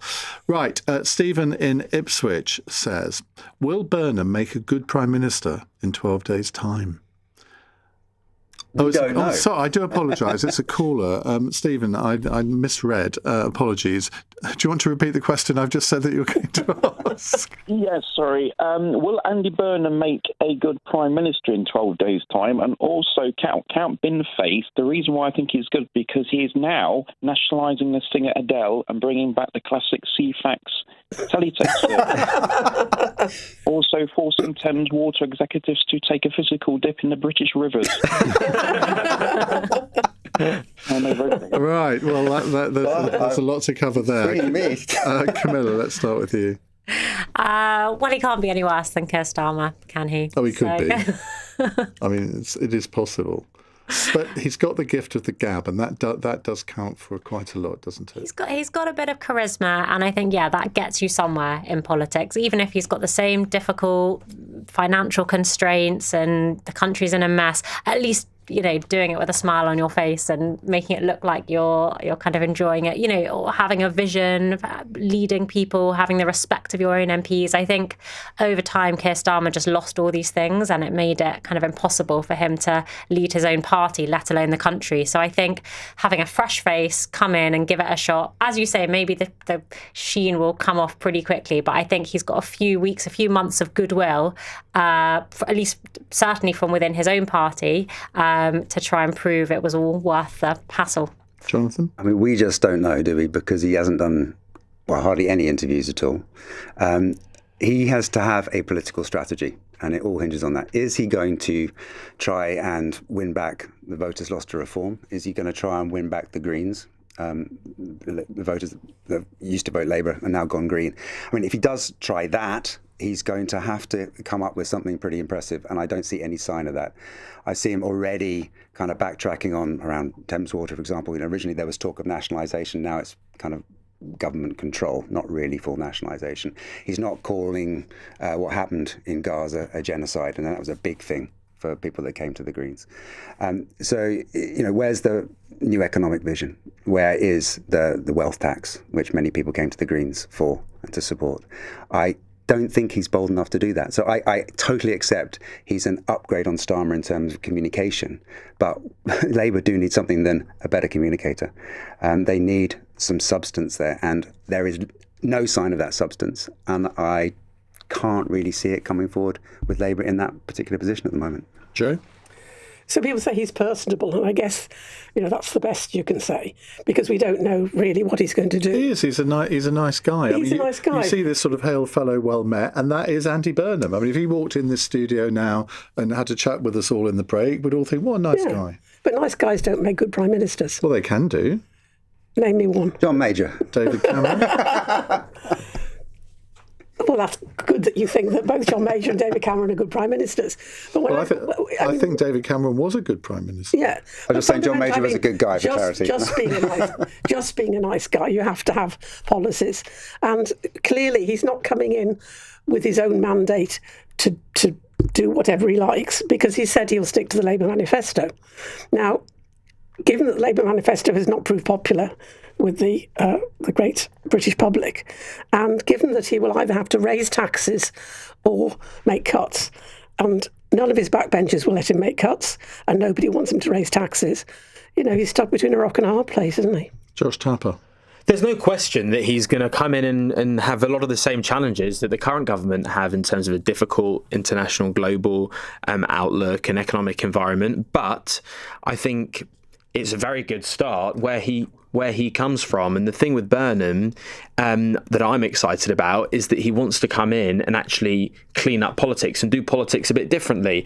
And look, that might not go as planned. And, prime ministers can always disappoint, but that's something that I feel hopeful about. He's obviously had this experience outside of Westminster for the last 10 years as mayor. I genuinely think his outlook on particular things has changed, and I hope he brings back and actually sticks to a lot of those views as Prime Minister and can genuinely shake things up a bit, because I think Westminster needs shaking up. When was the last time a Prime Minister didn't disappoint, would you say? I would say Tony Blair. Yeah, I was going to say Blair. I mean, he had such a long, he did two terms. 20 years ago, though, isn't it? But okay, so Blair, obviously, caveat, I really didn't like what he did with Iraq and a lot of this stuff. But you had to admire him as a communicator. And what really struck me about Blair was he went out to win the argument. He went out to make a case, and he went out to convince the British people. And now he was a leader. He was a leader. He was accused of focus group politics, and that was a big allegation. But at the same time, even when you disagree with him, you could look at him and go, he's actually trying to make a cohesive argument. And I see he's got a credible argument. I don't agree with it, but he's trying to win popular opinion. And surely that's what democracy is about, and it's what leadership is about. And I haven't seen that since Blair. I think Brown maybe could have delivered it, but he inherited quite a difficult hand. But since then, absolutely not. The thing with Andy Burnham is I think he can actually genuinely connect with people, and people think that when he says something, he means what he says. And we talk about that as a bit of a nice to have sometimes. Charisma and connecting with the electorate is it's a bonus almost. But I actually think it's really pivotal as a politician and as a leader and as a prime minister. And if he can carry that forward with him, then I think that's half the job done. I don't know what you lot are doing at 10 o'clock tomorrow morning, but I know what you should be doing. You should be tuning into LBC, not to listen to James O'Brien because he's off on holiday this week. But Josh, you're going to be absolutely gagging to switch on the radio at 10 o'clock tomorrow morning because Robert Jenrick is presenting James O'Brien's programme for 3 hours. Can we call in? You can call in. We are encouraged. The reason I'm saying it is because we want everyone to phone in to put their calls to Reform UK's Treasury spokesperson. I mean, it's not as if there's not a lot to ask him about this week, is it? So I think that might be quite entertaining. It's 8:32. Pardon? Do you think we get through? Well, I think the phone lines will be quite busy. It's 8:32. Let's get the news headlines with Daryl Jackson. Nigel Farage wants a by-election in Clacton to take place on the earliest date possible, August the 6th, now that he's officially resigned. His only likely opposition is Count Binface, who says he intends to test the rule that parliamentarians can't wear bins on their heads in the Commons. US President Donald Trump says there may be more strikes on the way for Iran tonight, describing a ceasefire between the two countries as over. Tehran's threatened to close the Strait of Hormuz shipping route in response. And Arthur Ferries continued his remarkable run at Wimbledon by becoming just the fifth British man to reach the semi-finals in the Open era. It's after a straight sets win over the world number 9, Flavio Cobolli. LBC weather mostly dry tonight. Drizzle in the northwest of Scotland, lows between 11 and 22 degrees. Nick Ferrari at breakfast on LBC. Nigel Farage in a move which most commentators are saying is simply capricious. Kemi Baden, not the leader of the Conservative Party. What Nigel Farage is trying to do is distract from the fact that he didn't follow the rules, didn't declare a £5 million gift when he should have done. We'll come to your views now. There's people starving out here, and the way they're all carrying on, it's just disgusting, and I'm ashamed. There's a lot of jealousy and hypocrisy about him, but he's brought a breath of fresh air into politics. I would certainly think it would be fairer and not so slippery if he would have waited for the result of the investigation into his finances. They're not standing because they want to avoid the humiliation of another lost deposit. Nick Ferrari at breakfast. Back tomorrow morning from 7. Listen on our free Global Player app or the LBC app. Ever notice how some things are just standard? Traffic on the M4, standard. Meetings that could have been an email, standard. But at Aon, our cars are driving the new standard. The new Aon V has rapid charging, standard. Panoramic glass roof, standard. 8 years servicing, 8 years MOT, 8 years roadside assistance, and up to 8 years warranty. Also standard, thanks to our Great 8 promise. Search Aon Auto to test drive today. T's and C's apply. With over 50 years' experience, at Fidelity, we know the difference between investing and being invested. Investing is a transaction. Being invested is about the future you want to build. With our guidance, expert insights, and wealth of investment options, you can feel confident about your long-term goals. For ISAs, pensions, or advice, be invested with Fidelity. Go to fidelity.co.uk. Your capital is at risk. Terms apply. Last night, I was watching an episode of Amadeus where Mozart exploded, launched another Real Housewife during Shiv Roy's wedding night, where she asks Tom for an open sandwich, Chicago beef filling, cooked by a chef in a pastel Regency gown. Oh, quite steamy. Get Sky, Hey You, HBO Max, Disney Plus and Netflix together in one simple subscription. Go to sky.com. Requires Sky Stream and Sky Ultimate TV subscription. Minimum broadband speed of 30 megabits per second recommended. 18 plus. Cross Question with Iain Dale on LBC. Dominic says the problem with Count Binface is that he's only a man after midnight. I'm sure ABBA would have a view on that. Right, on our panel for Cross Question, we have Labour councillor Josh Tapper, Green councillor Jonathan Bartley, Camilla Turner from the Sunday Telegraph, and Joe Gideon, Chief Executive of the charity Children's Alliance. Does that bring together lots of children's charities? So it's a funder. Yeah, so it gives out money for... oh, that's a good job. Yeah, it's great. Money. It's lovely giving out money. You know. But yeah, it's about helping organisations that want to teach children to swim or to teach children about water safety. And we give out across the whole of the UK. Fantastic. Right, let's go to another question. It's from Tom in Tooting. It says, what does it say about Labour's more than 400 MPs that none of the others are good enough to even stand for Prime Minister? Women need a quota to get a share of the good jobs, and as LBC has revealed this evening, some of the men are sex pests. We should clarify that LBC's exclusive story this evening that Labour MPs have drawn up a Pestminster list of other MPs and peers who have been accused of inappropriate or sexual behaviour does not only include figures from Labour and is instead a cross-party list. Well, I'm glad to have clarified that, I think. Josh, 400 MPs, not a single one of them good enough to be leader. Well, I'm not sure that's quite true, but Andy Burnham is a proven leader and mayor of Manchester.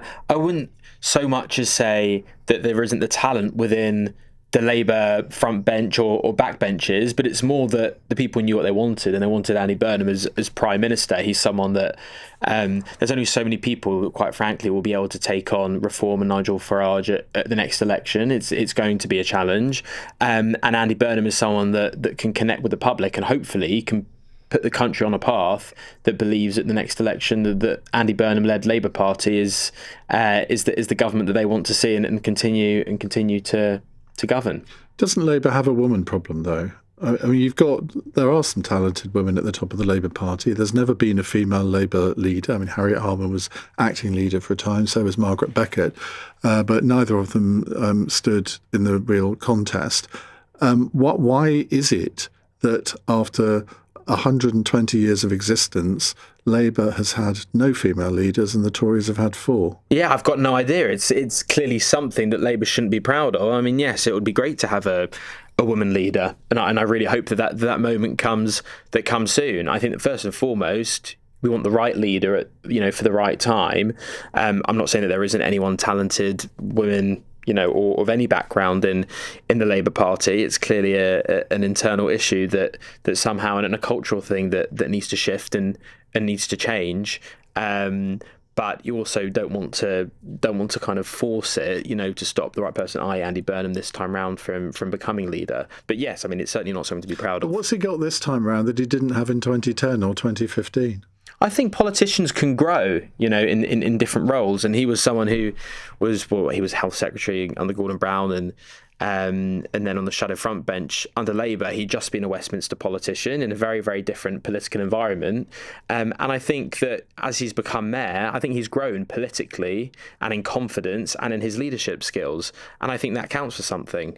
I don't think politicians stay kind of stationary, over the course of their political careers. Joe? I think his greatest strength was that he wasn't in Westminster.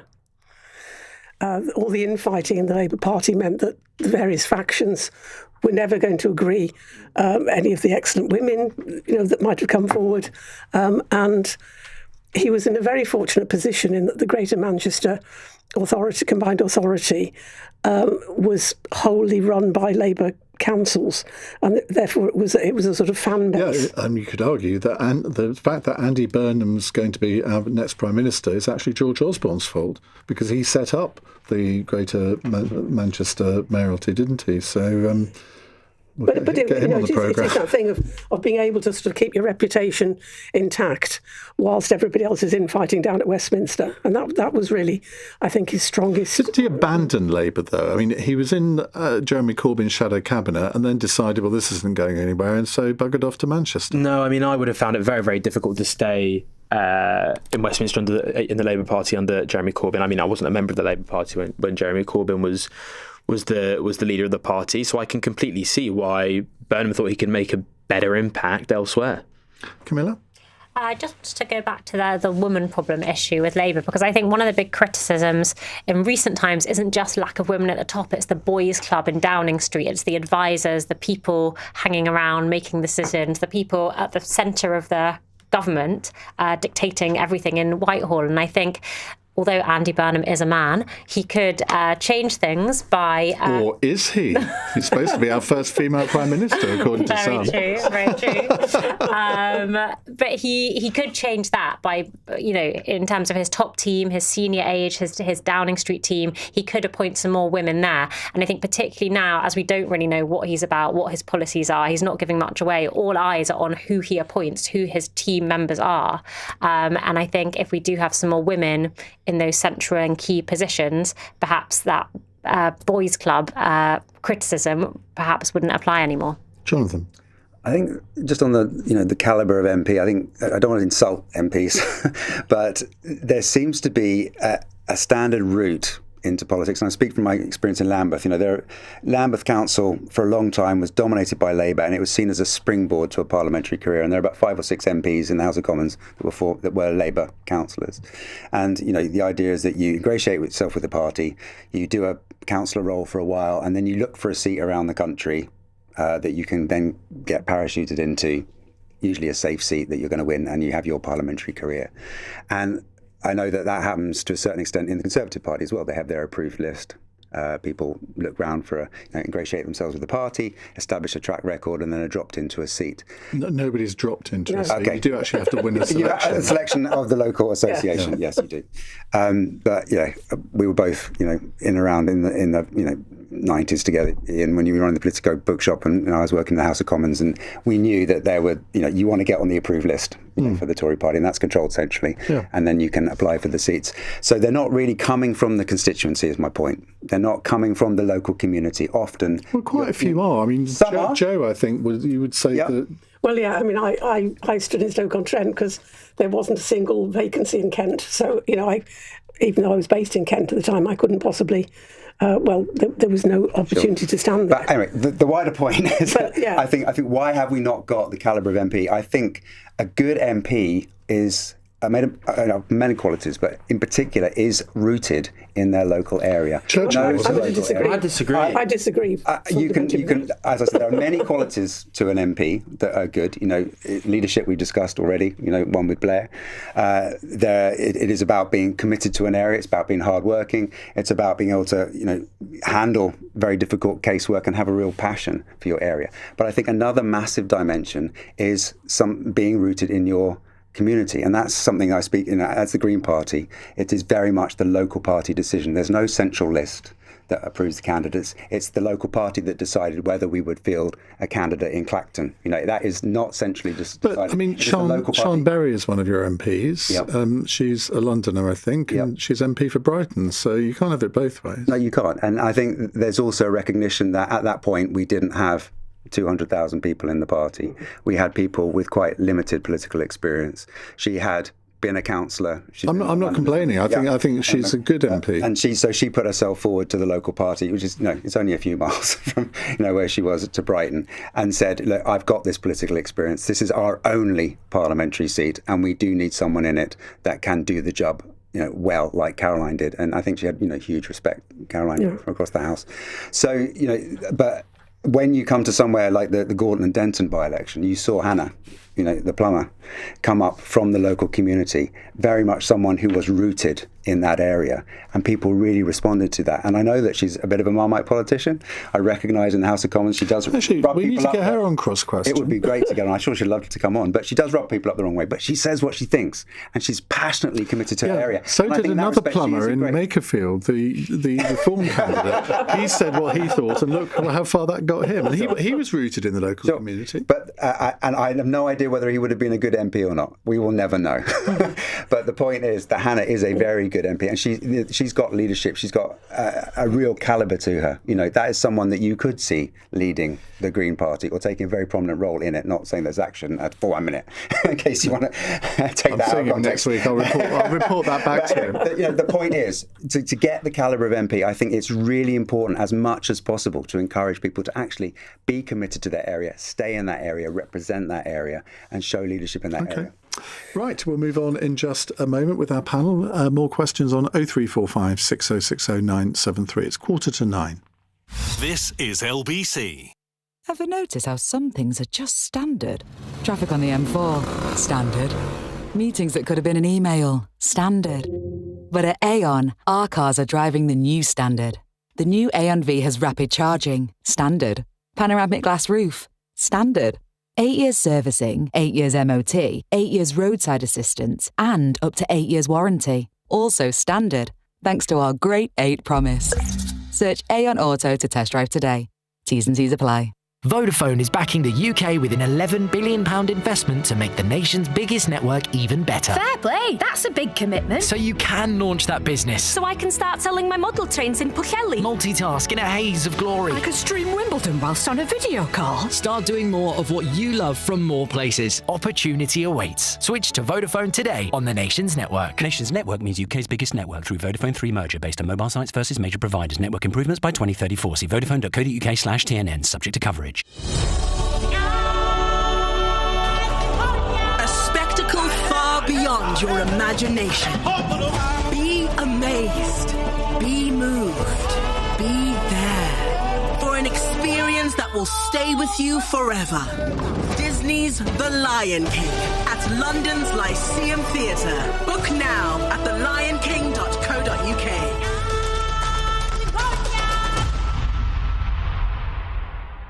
A message from TfL. I saw him in the local news a few days after. His name's Rakesh.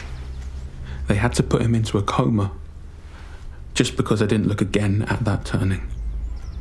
He had 2 kids. How did I not see his bike ahead of me?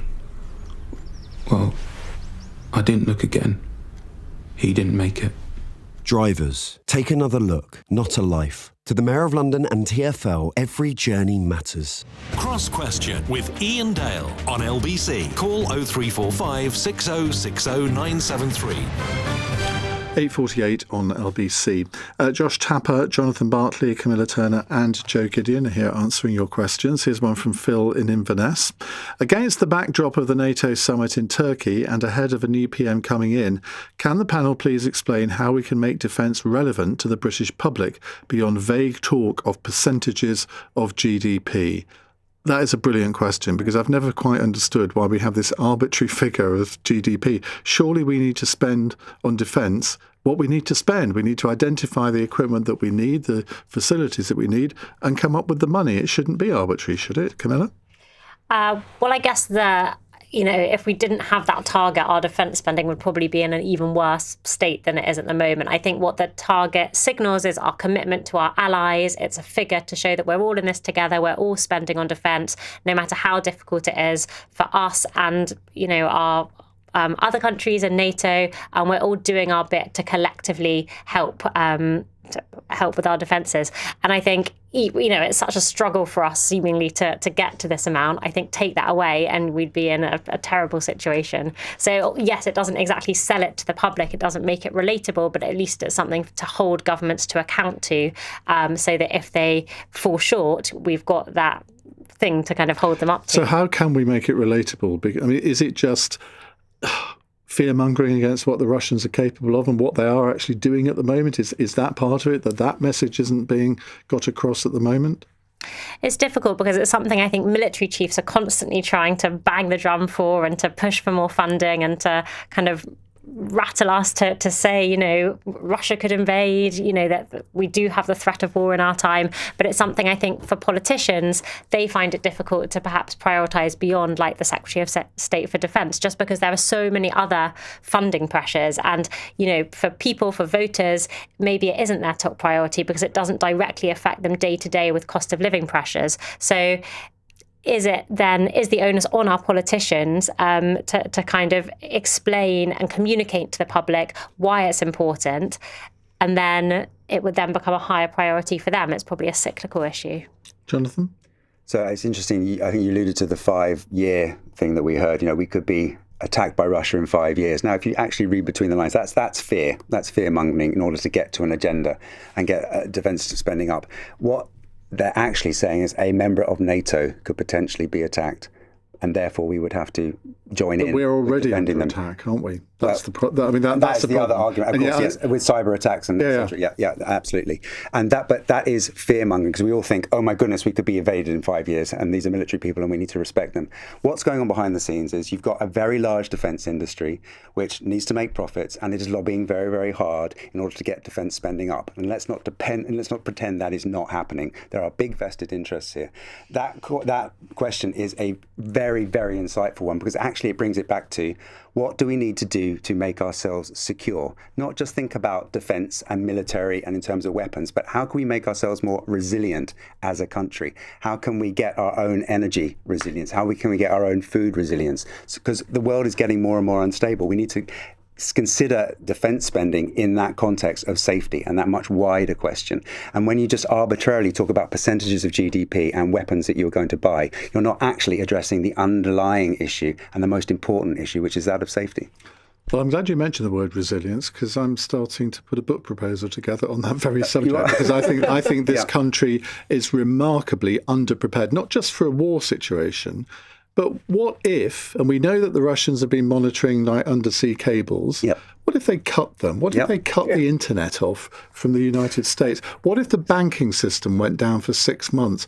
I mean, I don't carry cash anymore. I don't know how many of you do, but I mean, how would we cope? And these are the huge threats, along with obviously climate breakdown and other things that could affect us. But when we're just talking about weapons, we aren't actually dealing with the big picture. I think it's very insightful. Green Party members have put forward a motion calling for it to drop its policy, which would ban the use of semi-autonomous drones and anti-ballistic missile systems. With this motion set to be discussed at the party conference in the autumn, the motion calls this policy change a much-needed strategic update. What do you make of that? Well, we've got 240,000 members or whatever it is, and any one of them can bring forward a motion. And that's the democratic policy-making process.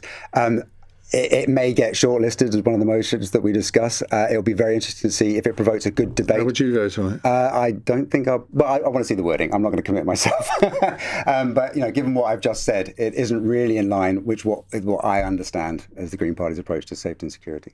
Okay, Josh. Well, I think firstly, it's about you've all spoken about the different kinds of security, and I think if we're trying to connect the dots between defence and the impact on people's lives here in the UK, it's about talking about the different forms that security take, as you pointed out with cybersecurity, and the kind of realistic threats that are in front of us, how kind of geopolitical turmoil, as it were, impacts on cost of living and energy prices, and the importance of defence and security in that respect. But I also actually wouldn't underestimate how the British public as a whole actually already value defence. I think, yes, it seems quite opaque, and people often think about, soldiers on the front line, and that often doesn't seem realistic to people in this day and age in the UK. But, I've seen polling recently that, it shows that if perhaps the government told a story about they were cutting funding elsewhere in order to fund defence, in the eyes of the British public, that's almost one of the better excuses to make cuts in, whether it's to the welfare system or elsewhere. So I think that the British public, compared to probably a lot of other nations, are one that, without needing much explaining, quite value the importance and understand the importance of defence. Don't get me wrong, there's still work to do to make it real for people. But I think people get it as well. Okay, Joe? So I think that people need to understand what the defence budget goes on. And whenever you see a defence minister on television, he's always in full combat uniform with a general and usually a tank somewhere in the background. And, we all know that that's not what the defence of the realm looks like or will look like in the future. So I think that I learned, for instance, that the defence budget also covers GCHQ. Now, I think, there's nobody would think that was a bad use of expenditure. But it's about the cyber threats, the threats to our energy security. I mean, I think we all saw the Russian submarine in the North Sea and, so those are the threats. And I think people understand that we need to combat more. And if we understand how much the budget is allocated to kind of real life 21st century threats, that might help people understand the need for more money. Quick question here from someone who's anonymous. Was there ever a time when the British people could vote for their Prime Minister? No is the answer to that one, because we live in a parliamentary democracy, not a presidential system. Right, let's go to Millie in Liverpool. With AI-generated actor Tilly Norwood set to star in her first feature film soon, do the arts in the UK need stronger protection? Now, a comedy drama called Misaligned will star this computer-generated performer, and the entire film will be made using AI rather than real human performers. Jonathan? Yeah, so I was my wife used to, or does know someone who tours with organises the tours for the Foo Fighters, and I got invited to go and kind of watch a gig, and I was chatting to the guy that organised the tours, and I said, in 20 years' time, are we going to get virtual reality Foo Fighters? And he looked at me and said, don't be ridiculous. And he pointed to Wembley Stadium and said, no one is ever going to reproduce this virtually. We already have them. We do, ABBA Voyage, and that was what prompted my question. Yeah. And his feeling was that nothing will ever truly replace the feeling of a live gig. So there is Couldn't disagree more. Well, yeah, take it up with him. I do play in a band, but I've never been, a professional in that sense. What I do feel is that the arts in general do need protecting, and they need investing, and I think they are incredibly undervalued. But I do think that the arts will need to adapt and take into account the realities of technology. But can these things not coexist with AI? Because it's funny, I was playing a song that I found on an Instagram reel to my colleagues this afternoon, a sort of like trance type song. And it's entirely AI generated. And I looked at the things that I've downloaded in the last 10 days. All of the songs that I've downloaded have been AI generated, and I think they're fabulous. But that doesn't mean to say that necessarily mitigates against sort of live performers or recording artists. Yeah, so I think exactly that. We've got to learn to work with it. We won't ever see the end of the live gig, but we will, as we've seen over many, many years, these wonderful, Pink Floyd, of course, used to tour with these wonderful backdrops and wonderful technology, and it's grown and grown and grown. I don't think we'll ever see the human element taken completely out of the arts and the excitement that brings. But I do think that the human element will need to work increasingly with technology, and it's increasing at such a rapid and changing at such a rapid pace that it's often hard to keep up, and therefore it does need protection in that respect. Ride Slow by Kimo Sounds was this song, just in case people want to give us a little... No. I'm sure I'd infringe some rights thing. Camilla. I think that's absolutely right. We've got an incredible arts and creative sector in the UK, and I think it would be a massive shame if kind of big tech AI companies somehow came and took it over and took all the profits away. I think we need to work out a way to kind of safeguard the real life creators. And because don't forget, all of this AI trance or music or whatever it is, it's all based on the original human creativity, that they're able to use that and then kind of bounce off it into some technological creation. Joe. So I'm currently having my memoirs edited by a human being.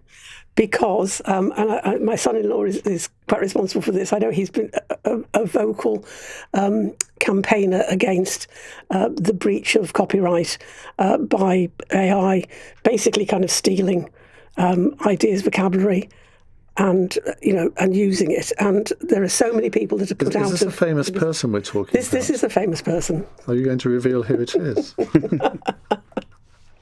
I'm not, because I don't know whether I should or not, but. No, you're obviously quite reluctant to, so let's carry on. Because, within the creative industries, it's not just about protecting jobs, but it's about people's IP, people owning the right for their own words in their own formulations. And, when I thought about it, I thought, no, absolutely, that's the right way to go. Okay, Josh? AI has the potential to do some amazing things, including with the arts. But when arts is done incredibly well by humans, there's nothing quite like it or that can quite match up. And I think that's recognised. I think we need a lot more funding in arts and creative education in schools and for children, which I don't think has been cut obscenely in over the last kind of 10, 15, 20 years. It's one of the greatest value products that humans can produce, and I think if we can do that well, it's a great asset for the British. Right, fun question from Isabella. It's a huge weekend for sport, between Arthur Ferry playing in the Wimbledon semi-final on Friday and then the football on Saturday. Tell us which sport you're best at. Josh? If my friends or family were listening to this, I think they would absolutely laugh in my face, because I'm not athletic at all. But the only sport I play is paddle, which is my latest hobby. So compared to everyone else I play with, I'm probably the worst. But out of all of the sports I play, it's definitely my best one. I keep hearing this word mentioned. I have no clue what it is. Is it with a bat? It's like tennis, but on a smaller court, and it can bounce off the walls. Oh no, I think isn't that squash? No, not anyway, quite. Joe. I don't really play any sports anymore, but I used to skate, ice skate. Oh, right. Wow. A bit Torvalandini. Camilla. I also used to be a keen five-a-side footballer on a Saturday, but I now work every Saturday, so given that up. This is a very disappointing round so far. Jonathan, rescue us. Okay, so I play for a club. I play tennis for my local club. I kind of took it up at the end of lockdown, and kind of in my retirement, I was playing about 4 hours a day. Wow. 5-6 days a week, and I actually almost collapsed. My whole body almost fell apart. My knees went, my elbow went, my shoulder went. I actually had to stop it for 9 months just to let my body recover. I've now kind of come back to it in slightly more moderated form. I used to be quite a good tennis player, but I hadn't played since I was about 35, and then I played about 5 years ago. And of course, you find that you can't reach the shots that you would have done 25, 30 years ago. And I kept falling over. But because I could serve and my 27-year-old opponent couldn't, I won 6-love, 6-love, which I'm still very proud of. Paddled your sport, Ian. Thank you very well. I might give that a go. Thank you very much indeed. Now, on tomorrow's panel, we have Labour MP Luke Charters, a professional northerner in his own words, a bit like Andy Burnham, former UKIP Deputy Chairman Suzanne Evans, plus the podcaster Gemma Forte. Right, in the next hour, we're going to talk about a very serious subject because almost 1.3 million teenage girls and young women in the UK have experienced what is called economic abuse from a partner over the last year. Economic abuse can show up in young relationships as a partner using money, gifts or financial pressure to control choices, limit independence, prevent them from going to work or school, or make someone feel that they cannot leave. The consequences can last for decades, often continuing long after a relationship has ended, with women being saddled with tens of thousands of pounds of debt as a result. Have you ever experienced this yourself or been in a relationship which has basically been all about coercive control? On your radio, on the LBC app, and Play LBC. leading Britain's conversation, this is LBC. From Global's newsroom, Reform UK's Sarah Pochin says LBC and other parties are denying democracy to the electorate by not standing in the Clacton by-election. It means Nigel Farage's only opponent is likely to be Count Binface. He triggered the vote yesterday by announcing his resignation and intention to stand down to get the vindication of constituents following scrutiny of his finances. Earlier, it was suggested to Sarah Pochin on LBC that a parliamentary investigation with access to all the evidence would be a better way of getting to the bottom of the matter. In the by-election, the people of Clacton can vote with their feet. They can decide whether or not they put their might behind Nigel, whether or not they believe him. And yes, of course, in due course, but it could take months for this Standards Commission investigation to start and then make its ruling. Mr Farage denies any wrongdoing.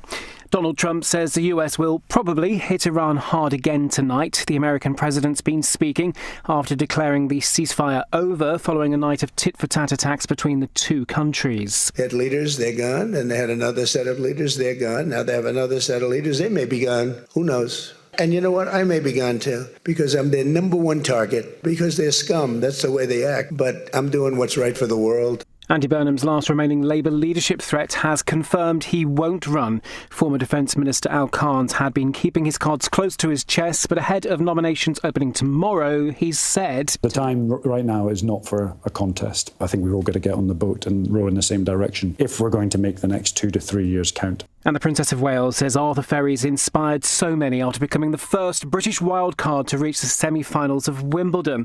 The 23-year-old who was ranked 114th in the world coming into the tournament beat 9th seed Flavio Cobolli in straight sets. He did that in front of the Queen, who was watching in the royal box. It's obviously an honour to play in front of her. Great to meet her. She had some really kind words for me at the end as well. So playing in front of tennis legends and now the Queen, so it's special, yeah. In the city, the FTSE 100's closed down 176 points at 10,489. The pound buys $1.17 and €1.34. LBC weather mostly dry tonight. Drizzle in northwest Scotland. Lows of between 11 and 22 degrees. From Global's newsroom for LBC, I'm Daryl Jackson. This is LBC from Global, leading Britain's conversation with Iain Dale.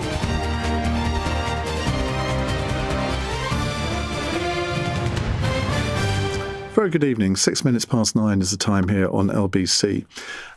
Domestic abuse is something that we've talked about many times over the years, all sorts of different forms of it, and it does come in different forms. People, I think when you use that word, that phrase, people automatically think of physical violence, and usually male on female.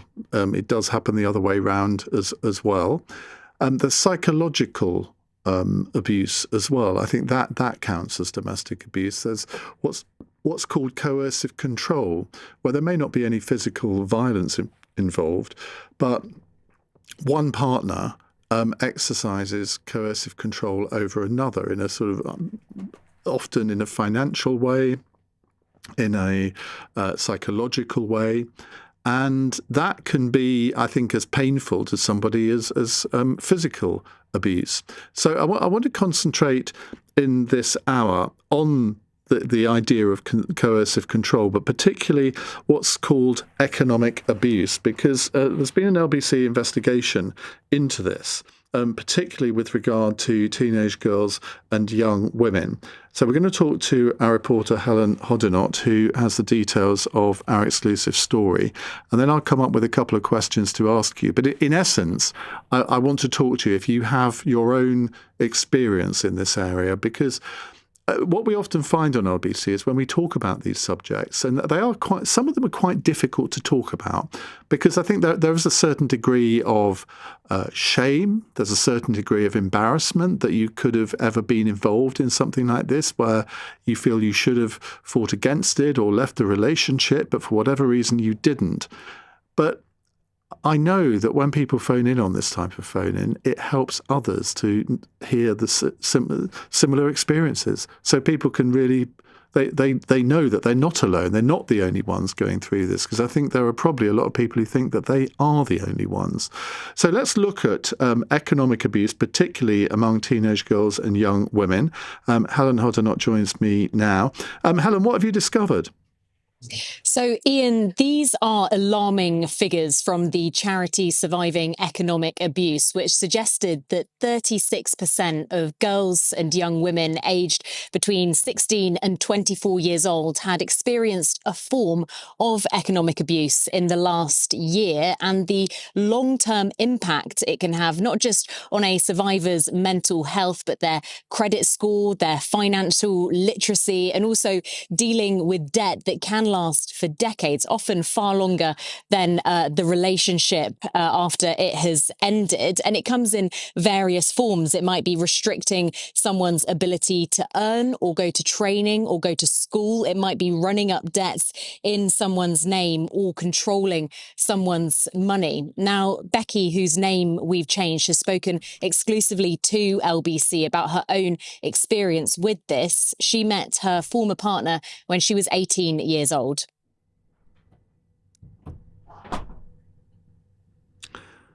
Not sure where that clip has gone, but it's not playing. So we'll come back to that in a second if we can, Helen. Absolutely. Becky talks about her experience meeting her partner, how he showered her with gifts and expensive outings, and how things moved very fast.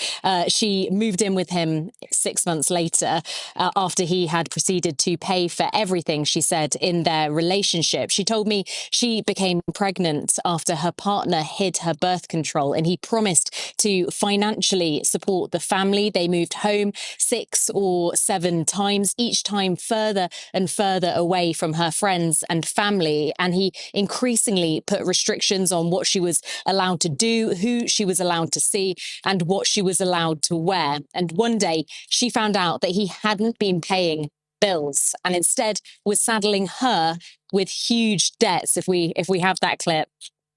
What it left me with was about £50,000 worth of debt, because he took credit cards out in my name. He'd run up bills in my name. He had coerced me into, getting an overdraft, a bank loan, took a car out in finance in my name. So when I actually fled and moved into a house, I couldn't even get Wi-Fi because my credit was that bad. I couldn't get a car, I couldn't get a mobile phone, I couldn't get anything. So the figures today from Surviving Economic Abuse suggest that around 1.3 million teenage girls and young women in the UK have experienced something like this in the last year, with 16 to 18-year-olds being more likely to be subjected to it extremely quickly within the first few weeks of a new relationship. And this research comes hot on the heels of data released by Surviving Economic Abuse and the Home Office last month that highlighted that boys and young men now are far less likely than older men to recognise economic abuse behaviours, as abuse. Responding to that survey, almost 1 in 5 18 to 24-year-old men said that controlling how someone spends their money is, quote, probably not or definitely not abuse, compared to 6% of 45 to 54-year-old men. Sam Smethers is the CEO of Surviving Economic Abuse and told LBC that it is, of course, a worrying trend and more research is needed into exactly why it's happening. We think this is also part of a wider pattern of what's happening to the attitudes of boys and young men, actually, in terms of misogyny, the kind of influences that they're experiencing online, and the uptick we're seeing in other forms of abuse. And so the key message from both Becky and Sam when I spoke to them was that one of the main ways to tackle this problem is education, getting parents and teachers to talk to children about recognising this as a form of domestic abuse, how serious it is as a behaviour, knowing how to spot signs and to prevent it at an early stage. Helen, you're a young woman. I mean, how aware were you of this issue before you started looking into it? Well, the stats for economic abuse in general show that about half of the proportion of women across all ages do suffer this sort of abuse at some point in their lives. What this really highlights is just how early it can start. And I think that is the part of it that was surprising to me, hearing about girls as young as 16 who are being subjected to behaviours in these brand new relationships. For many of them, it'll be their first relationships. And if they are being subjected to love bombing or things being paid for them, Becky was telling me just how loved and cared for she felt when their dates were being paid for, when he was taking her on holidays and doing expensive trips with her.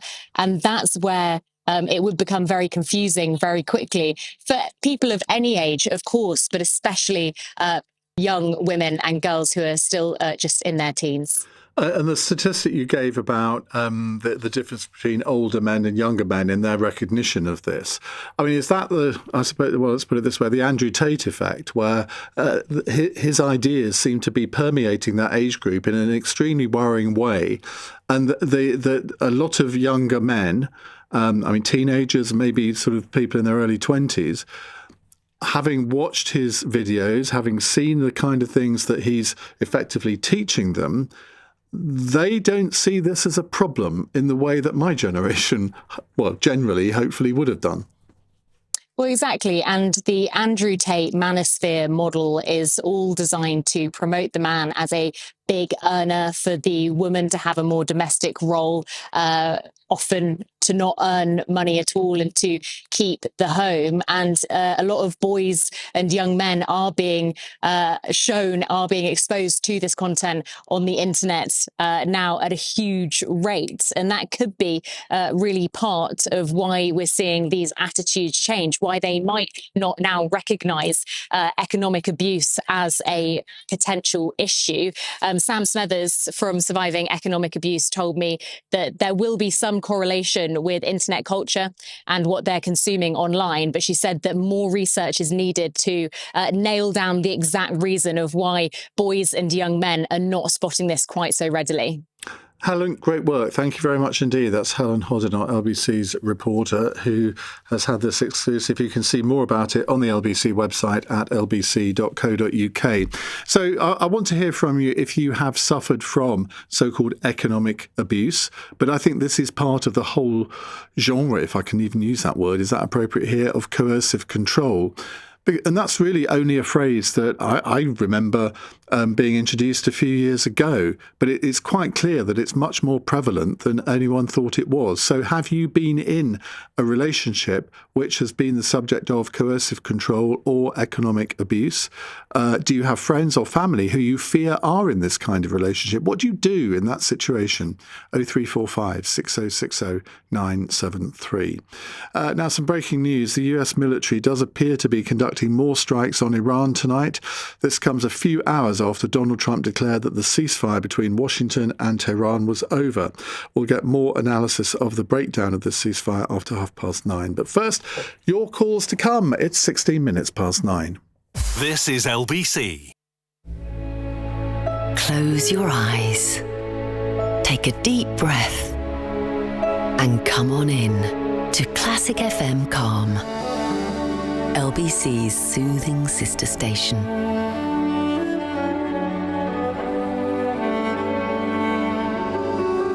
Find peace in the music with Classic FM Calm. Listen on Global Player or ask your smart speaker to play Classic FM Calm. Ever notice how some things are just standard? Traffic on the M4, standard. Meetings that could have been an email, standard. But at Aon, our cars are driving the new standard. The new Aon V has rapid charging, standard.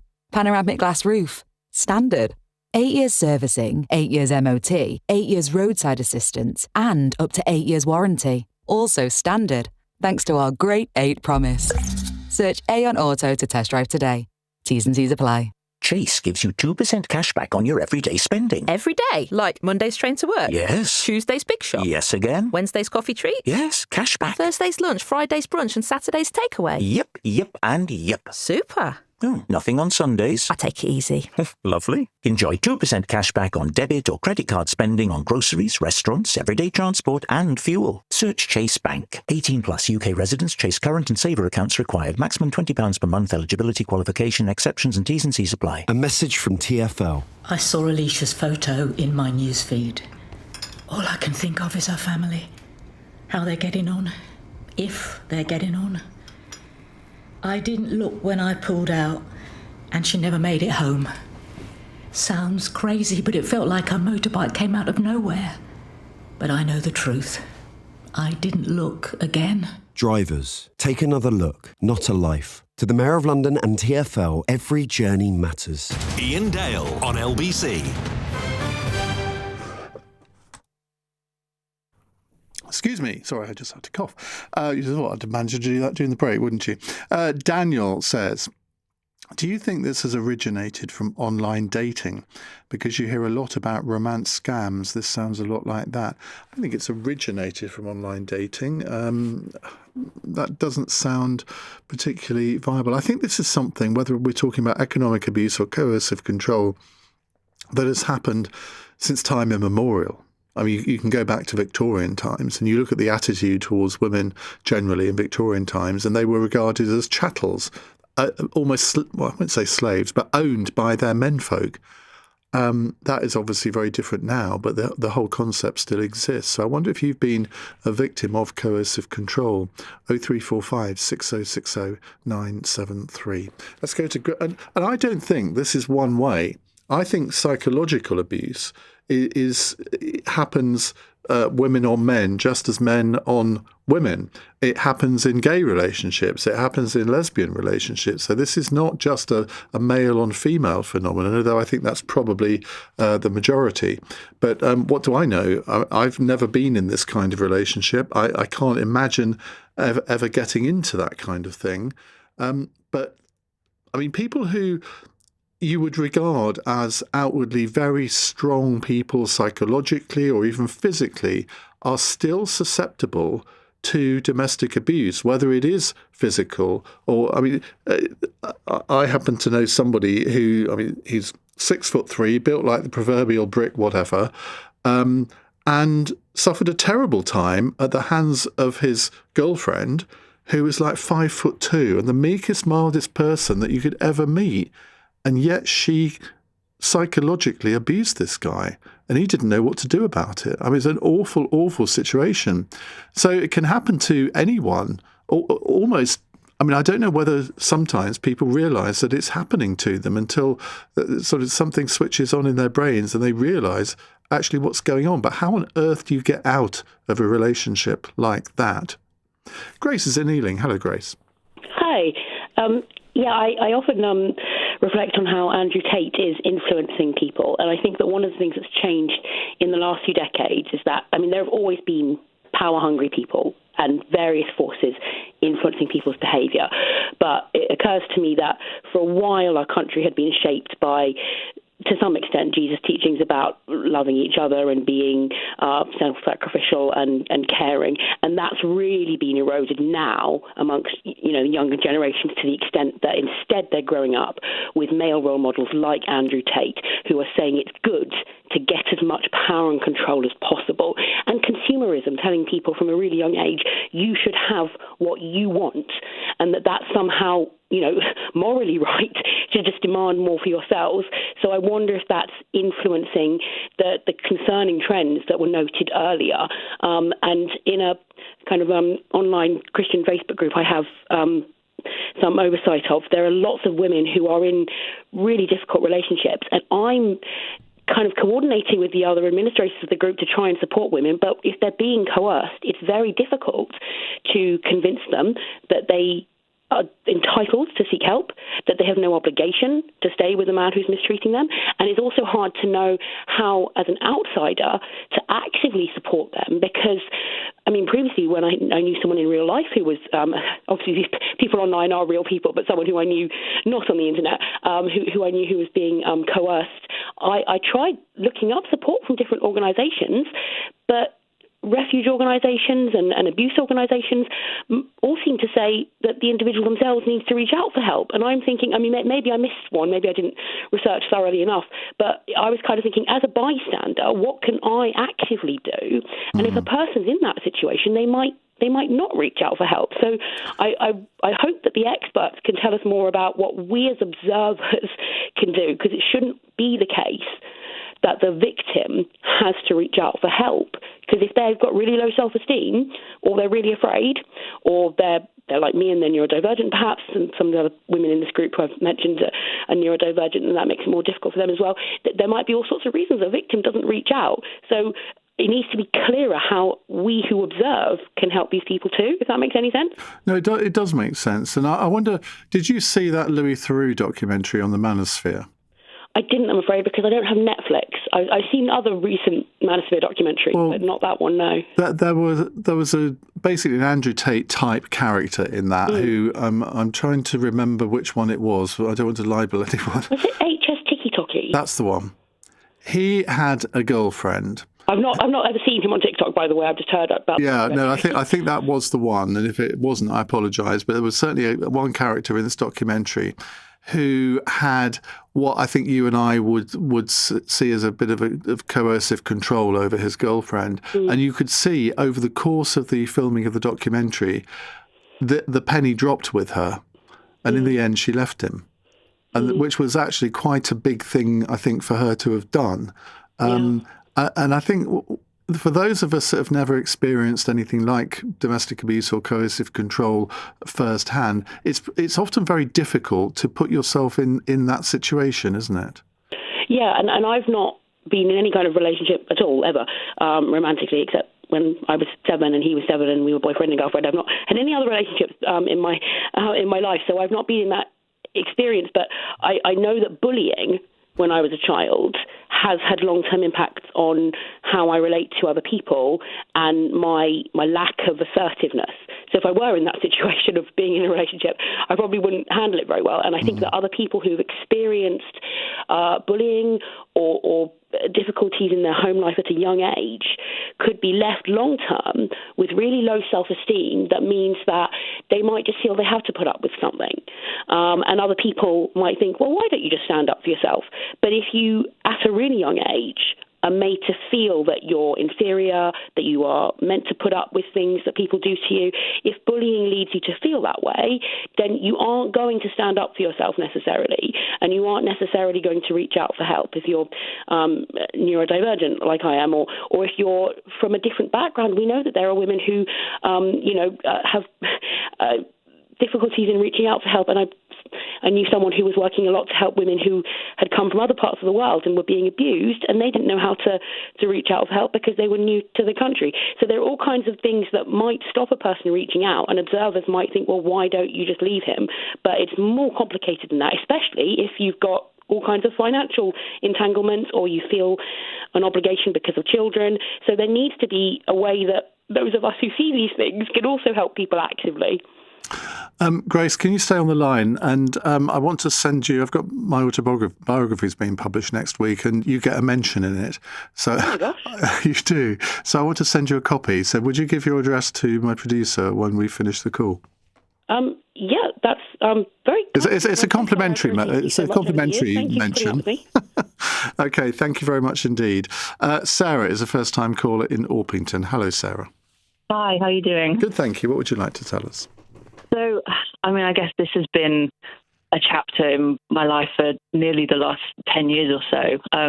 It was a 6-year relationship, but even after it ended, it's just extended, not just through how it's impacted me, but also in supporting other women that he's then gone on to do this too. It's a little bit, I guess, slightly different the angle that you were talking about, because he deliberately targeted very successful women, insisted on moving in immediately, refusing to pay any bills. It was very much like, it's your house, you pay them anyway if I wasn't here, and if you loved me, then you shouldn't mind. So all my money went on paying for the house and for expenses, and I wasn't allowed to spend my own money on nice things. So the sort of the control there, and what you were previously talking about, the love bombing, and the way I describe it is very much, it's almost like how I imagine a heroin addiction to be. In your head that it's wrong, but there's something that you just can't get over. You can't leave. And did you almost recognise from the outset that it was wrong, or was there a certain point where a penny dropped? Yeah, I knew in my gut from the beginning that something was wrong, but it felt the highs were so high that even when things weren't so great, when he then sort of went back to that sort of positive behaviour and gave you the high again, it's sort of that cycle of reinforcing that emotional abuse, I guess, and then you get sucked deeper and deeper and deeper into it, and the longer you stay, the harder it is to leave, and the isolation, it all compounds together.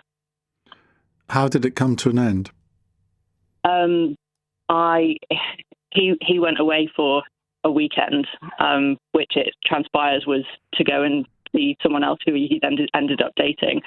And I used that to get in my car and drive to my parents. And I describe it like I ran away. Yeah. It was really tough. But he'd use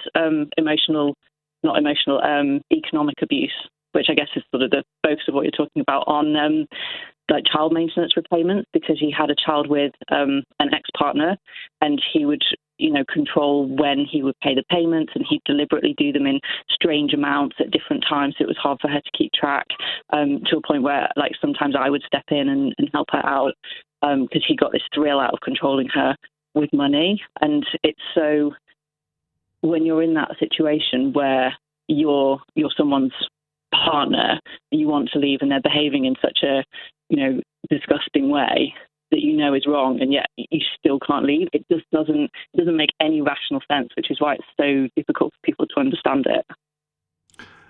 And looking back on that now, how do you reflect on it? And is there any part of you that thinks, well, why didn't I sort of run away, as you put it? Yeah. Why didn't I do that much earlier than I actually did?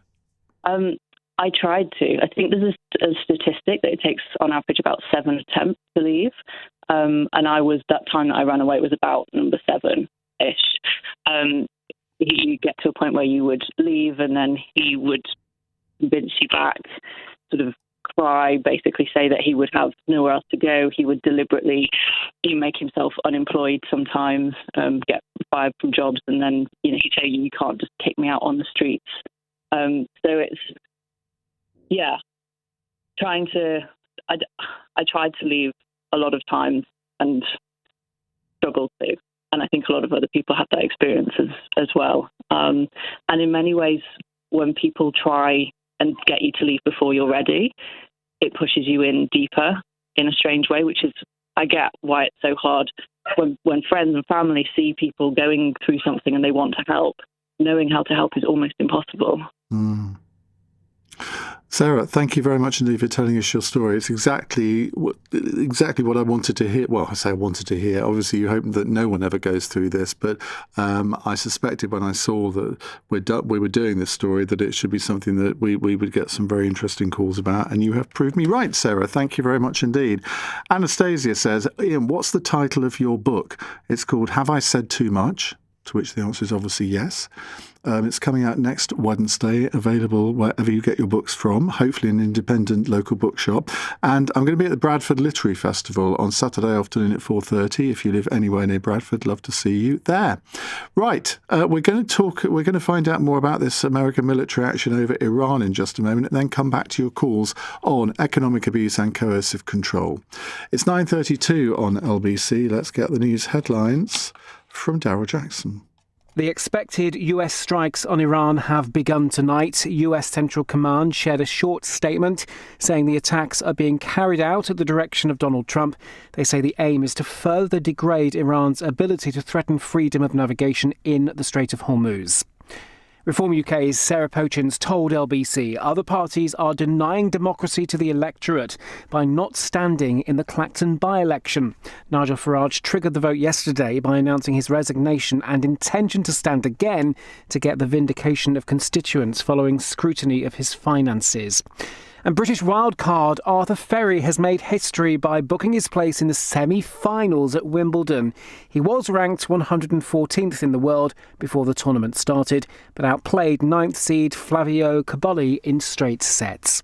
LBC weather, mostly dry tonight, drizzle in northwest Scotland, lows of between 11 and 22 degrees. This is LBC.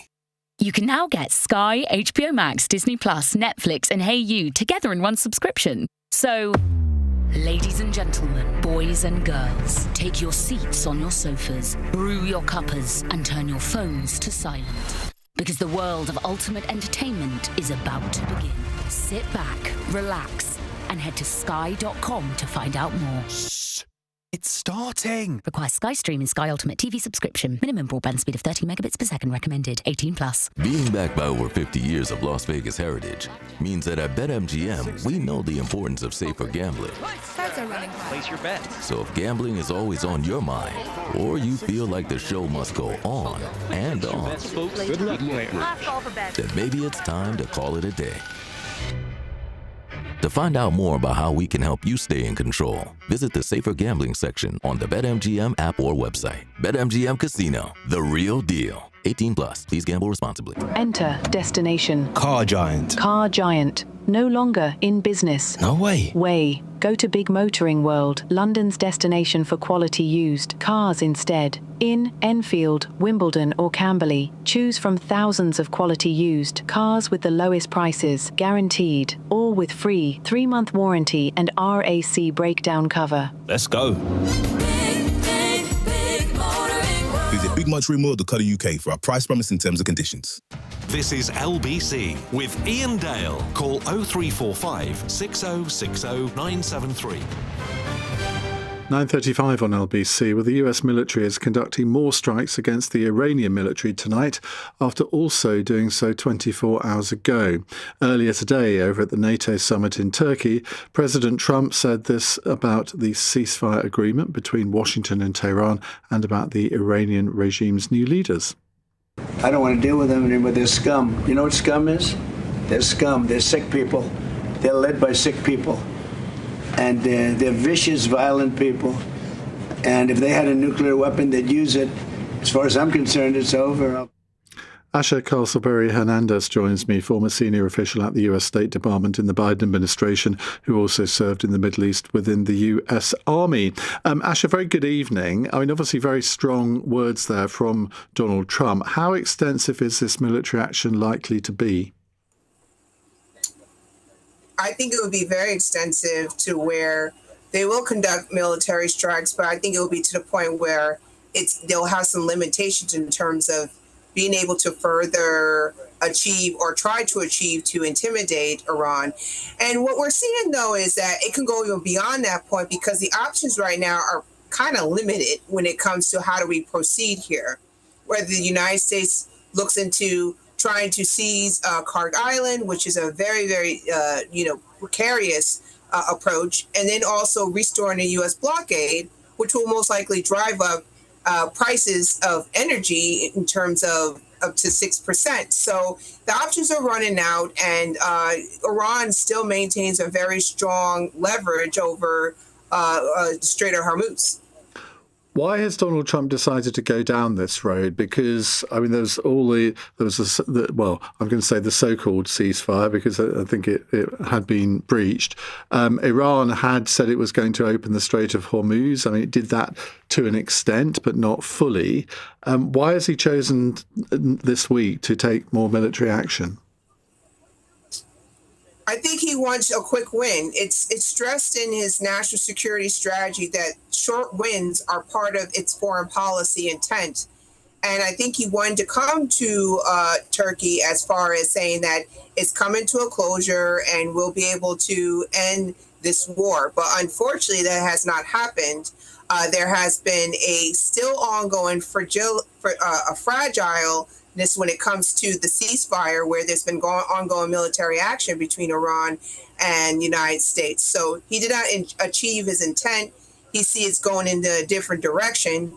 And I think that's why he is saying what he's saying at the in Turkey. What's American public opinion on this at the moment? I mean, is there general support for these strikes, or are people getting a bit tired of it? People are getting a bit tired of it because it's impacting them at home when it comes to us enduring the affordability crisis. And we're seeing how it's impacting the energy prices as far as it may go up another 6%. And it's also impacting fertilizer and issues associated with the critical supply chains. So it's really not favorable right now when it comes to domestic concerns, because we could feel it at the pump. And meanwhile, inflation continues to be a problem involving the affordability crisis. Thank you very much indeed for joining us. That's Asha Castleberry-Hernandez there, former senior official at the US State Department. Right, let's go back to your calls and messages on coercive control and economic abuse. Chris is in Leeds. Hello, Chris. Evening, Ian. How are you doing? Good, thank you. What would you like to say?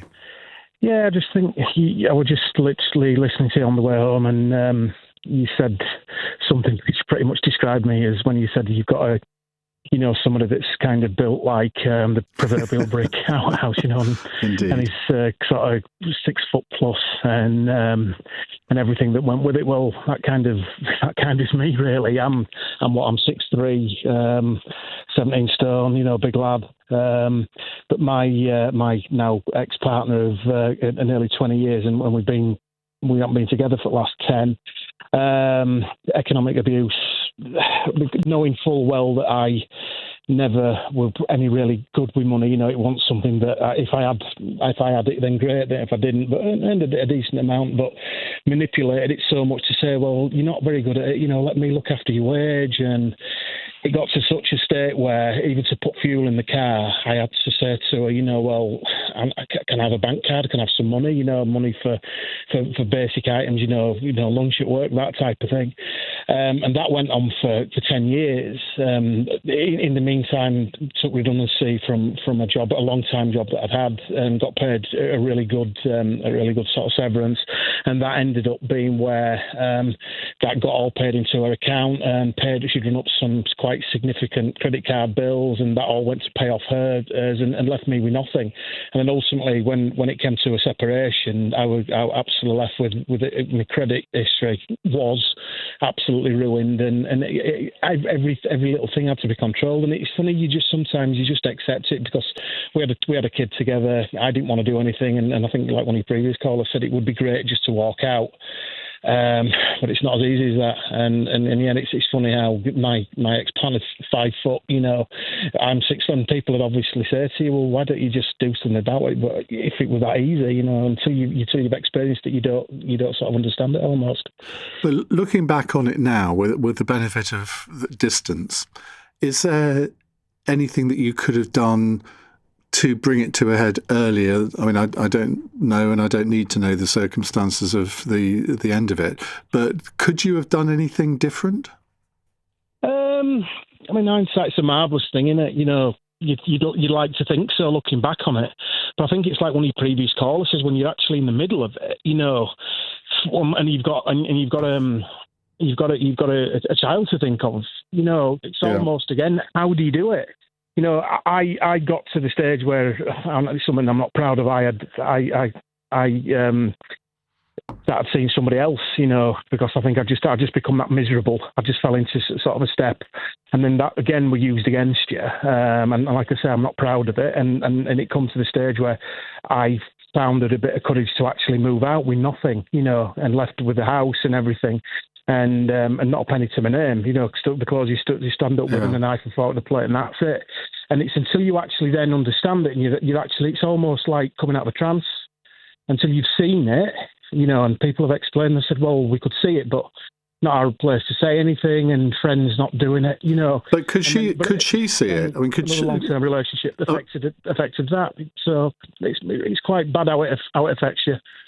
But, I mean, presumably at some points you must have had a discussion with her about it. I mean, could she, in the end, see what she was doing or what she'd done? No, this is the thing. Didn't think it was anything. It was always a case of classic gaslighting. You're imagining it. All you've got to do is ask. Well, I shouldn't have to ask to ultimately to have access to my own money. And I think again, it's just like almost being in a trance, and that's the only way I can kind of describe it. Mm. Chris, thank you for telling us your story. Let's move on to Natalie in Blackheath. Hello, Natalie. Hello, Ian. And can I just say, totally understand what the previous caller was saying. And,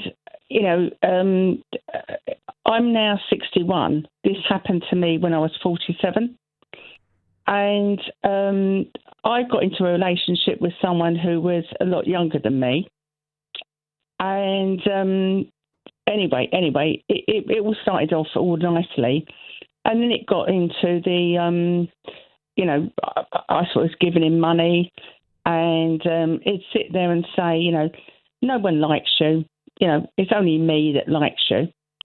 And so I didn't just have the control about the money. I had the fact about, he basically said that I was a nothing, and so then it went on and on and on. And in the end, he beat me to a pulp. The police obviously got involved.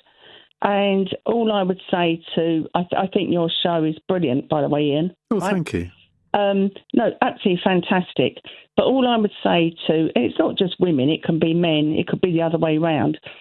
When I look back on all those years, and now, here I am happy with my little bulldog, sleeping in my bed, happy as Larry, But when I look back to those years, I wish that there'd been shows like, things like you, shouting it out about the fact that in the end I gave him loads of money. How long were you with him? I was with him for 6 years. And how long from the beginning was it before you started thinking there's something wrong here? Oh no, it started off because I'm Arsenal through and through, yeah. And how I met him actually with my mates was he had an Arsenal tattoo on his arm, and that should have been a big warning for you. Well, it should have been. Sorry, I shouldn't joke on a subject like this, but that was more for the benefit of my Arsenal supporting producer Woody. I know. It should have been really. It should have been. Oh my goodness me! But all I'm going to shout out to every, as I say, I'm not just saying women; it can be men as well. But we went out. Me and my mates went out. It was normal. It was 20 odd years ago now. I'm 61 now, Ian. I'm like an old girl. As I say, I'm sitting here with my little French bulldog on the bed, and I'm happy as Larry now. Well, don't look at your age in that way, because you make me. I mean, I'm 2 years older than you, and I don't. I mean, you're almost sounding as if you think, well, I'm sort of getting older, so therefore I'm not sort of as valuable a member of society. You absolutely are. Your life isn't over at the age of 61. Well, hopefully not. But I made so many mistakes back then, and he was always like, and he did, well, you'll remember, Ian, so I think I was 43, and he used to do this, like, my little girlfriend's hot like me. Don't you like someone like 43, don't you?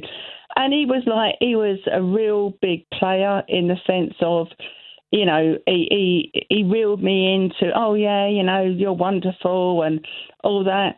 And I left fortunes really to him because I had to get out the relationship, and he was horrible. But I actually go back to, and what my little big thing out is, oh, it's my little Bubba Chops now. Yeah, Bubba Chops, come here. Bubba Chops. Bubba Chops, come here. Bubba Chops. Bubba Chops. Oh, she's my little Bubba Chops. She's my love. Is that your dog's real name, Bubba Chops? Well, she's really Miss Dior, but anyway, that's another little story. But Ian... I had a dog called Bubba, but it wasn't Bubba Chops. Oh, well, I did the chops bit, didn't I? So, But all I can say is, he beat me up so badly with a baseball bat. Oh, my goodness. Oh, yeah. Oh, no, I was beaten black and blue. I had the police and everything. And so all I would say to anyone is it's not just about the money. It's the fact that, he beat me black and blue. Regularly? No, well, unbelievably. I mean, this is unbelievable, really. It was a fireworks night at Blackheath, and we went off all the family. But I had all his family here, and he had this thing in his head that I called him Fatty, right? Unbelievable, really. Anyway, so I had all his family here. They all had, I did all the food and everything like that. They all went, and he went to me, you called me fat. And it was about 18 stone, I suppose, Ian. And I said, I didn't call you fat. I didn't call you fat. I said, I didn't call you fat, right? And he said, you called me fat. Anyway, because he used to love going over to his mother's all the time with their little satin sheets on the furniture. So anyway, he said, I'm going back to mummy's. And I said, oh, okay. I thought that was fine. Anyway, he came down and he beat the hell out of me. And so I was, luckily, my friend Jackie, she was on the phone to me, and she went, what the hell's going on? And he beat the hell out of me, Ian, Yeah. So we talk about coercive control. We talk about, whatever. And I think 20 years later, I still feel like I can't believe I let it happen to me. How often do you think about it? Quite a lot, actually. And that's why my little Bubba Chops, me and my little Bubba Chops, I mean, she's going to be 6 this year. Me and my little Bubba Chops, Ian, I feel like... what was the name of your dog again? Bubba Chops. Bubba Chops. Bubba Chops. My little dear. Bubba Chops. Well, yeah. look, dogs can be of great comfort, can't they? And I think that's one lesson that we've all learned. Natalie, thank you very much for sharing your story with us. Mark says, I know it's a serious subject, but I'm 65 and I've just got an Arsenal tattoo on my arm. Don't judge me. You know me, I'm not a judgmental type. It's 10 to 10.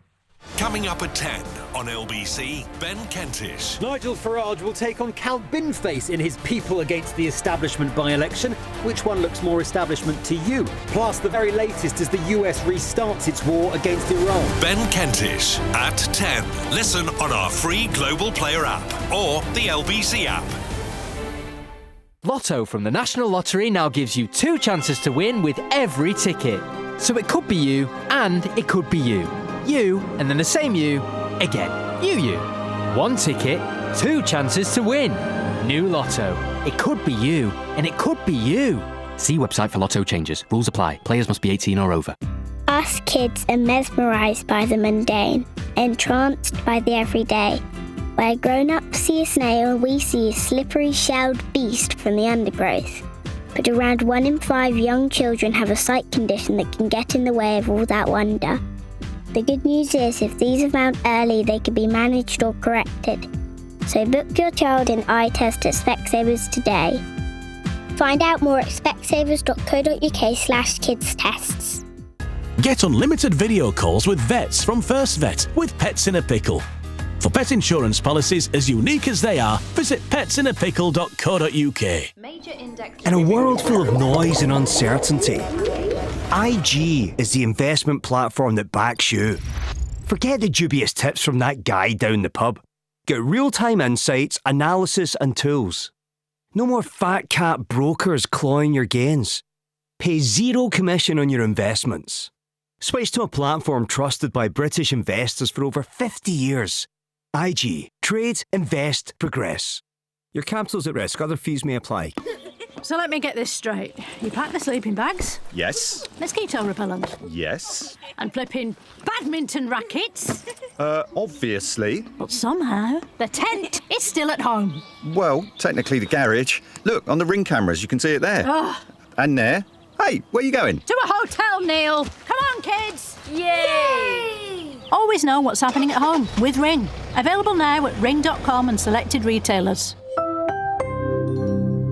Iain Dale, text 84850. This is LBC.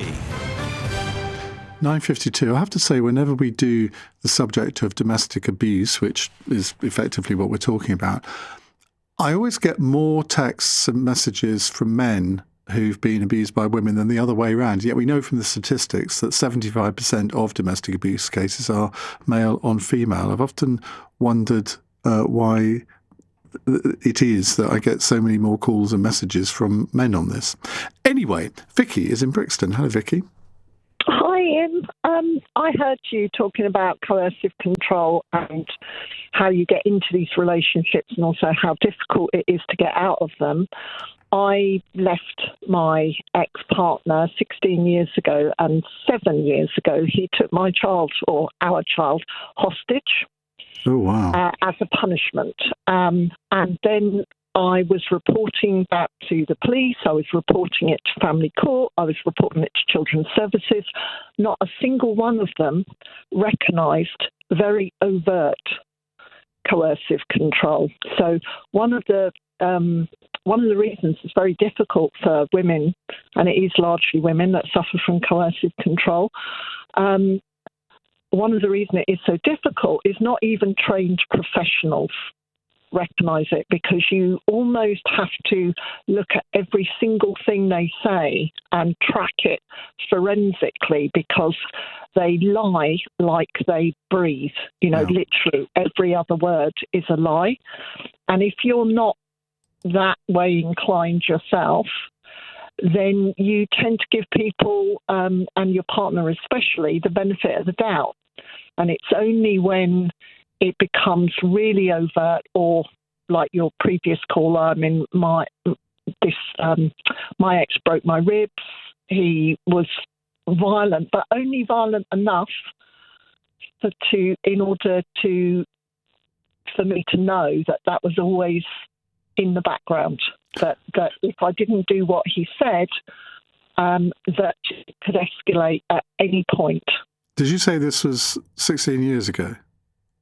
16 years ago. I left him 16 years ago. Because what you said about the fact that the police and other authorities didn't seem to really know what to do, the law did change. Tom is informing me. He says, I think you should mention coercive and controlling behaviour as a criminal offence under the Serious Crime Act of 2015. Police are there to help, but your experience was before that. No. When I started reporting him for coercive control was 7 years ago, when he took my child hostage. Oh, right. So, and one of the reasons the law has changed now to recognise post-separation abuse is Baroness Lister used our case in order to argue in the House of Lords for the need for post-separation abuse to be recognised. And yet the police are still refusing to do anything about my situation. I've actually had to hire an officer to go through all of the evidence and then to present it in such a format that I can then go back to the police and say, look, here's essentially an up-and-ready case for you. Well, I think that, 7 years on, you're still effectively reliving it, I suppose, because it still isn't case closed. Vicky, thank you very much indeed. Horrific situation to have to contend with. Ben is a first-time call in Uckfield. Ben, we've got, I think, 2.5 minutes left on the show, which I hate saying that when we reach near at the end of the hour, because it means that you might have to condense your story into that time. Hi, no problem at all. I just wanted to, one of your callers was asking a question around why victim survivors are often relied upon on going to charities or the financial providers rather than someone stepping in. And I wanted to try and answer that. So I work in the financial industry. I've looked at this topic for over half a decade. And the reason for it is that when someone tries to step into a circumstance like that, how well-intended it is, that really puts the victim survivor in danger. You might step in and be able to pull someone out of it for a week, but often victim survivors go back to the abuser. Mm. And what happens then is the frustrations end up taken out there. And so the best thing that can happen is allowing the survivor to take the steps that they need when they understand appropriate to do so. So they're the best person to know their own risks, essentially, which is, I was just trying to answer that question. Well, thank you for doing that, because it actually leads me. I want to give some helpline numbers now. So if you've got a pen and paper handy and you're either in this situation or you know someone that is, do take down these contacts. There's the National Domestic Abuse Helpline, which is available for free 24 hours a day on 0808 2000 247. You can also get support online from the charity Refuge, whose website is refuge.org.uk, or from Women's Aid on womensaid.org.uk, and there's also the Male Domestic Abuse Network, which you can find via mdan.org.uk. Well, thanks for all of your calls, especially in that last hour, and messages this evening. I'll be back tomorrow from 7. If you missed any of this evening's show, you can listen back on our free Global Player app or the LBC app, where you can stay up to date with all the latest news, videos and opinion. Download the official LBC app for free from your app store now. Coming up at 1 on LBC, it's Richard Spur. But right now, it's Ben Kentish. Ian, thank you very much indeed. Hello there. A very, very good evening to you this Wednesday night. Ben Kentish with you on LBC. Coming up. Nationalise Adele. Build at least one affordable house. Bring back CFAX. Count Binfest there, listing some of his policies, given that he is now Nigel Farage's biggest rival in the by-election that Farage insisting is a people against the establishment poll. So the privately educated former stockbroker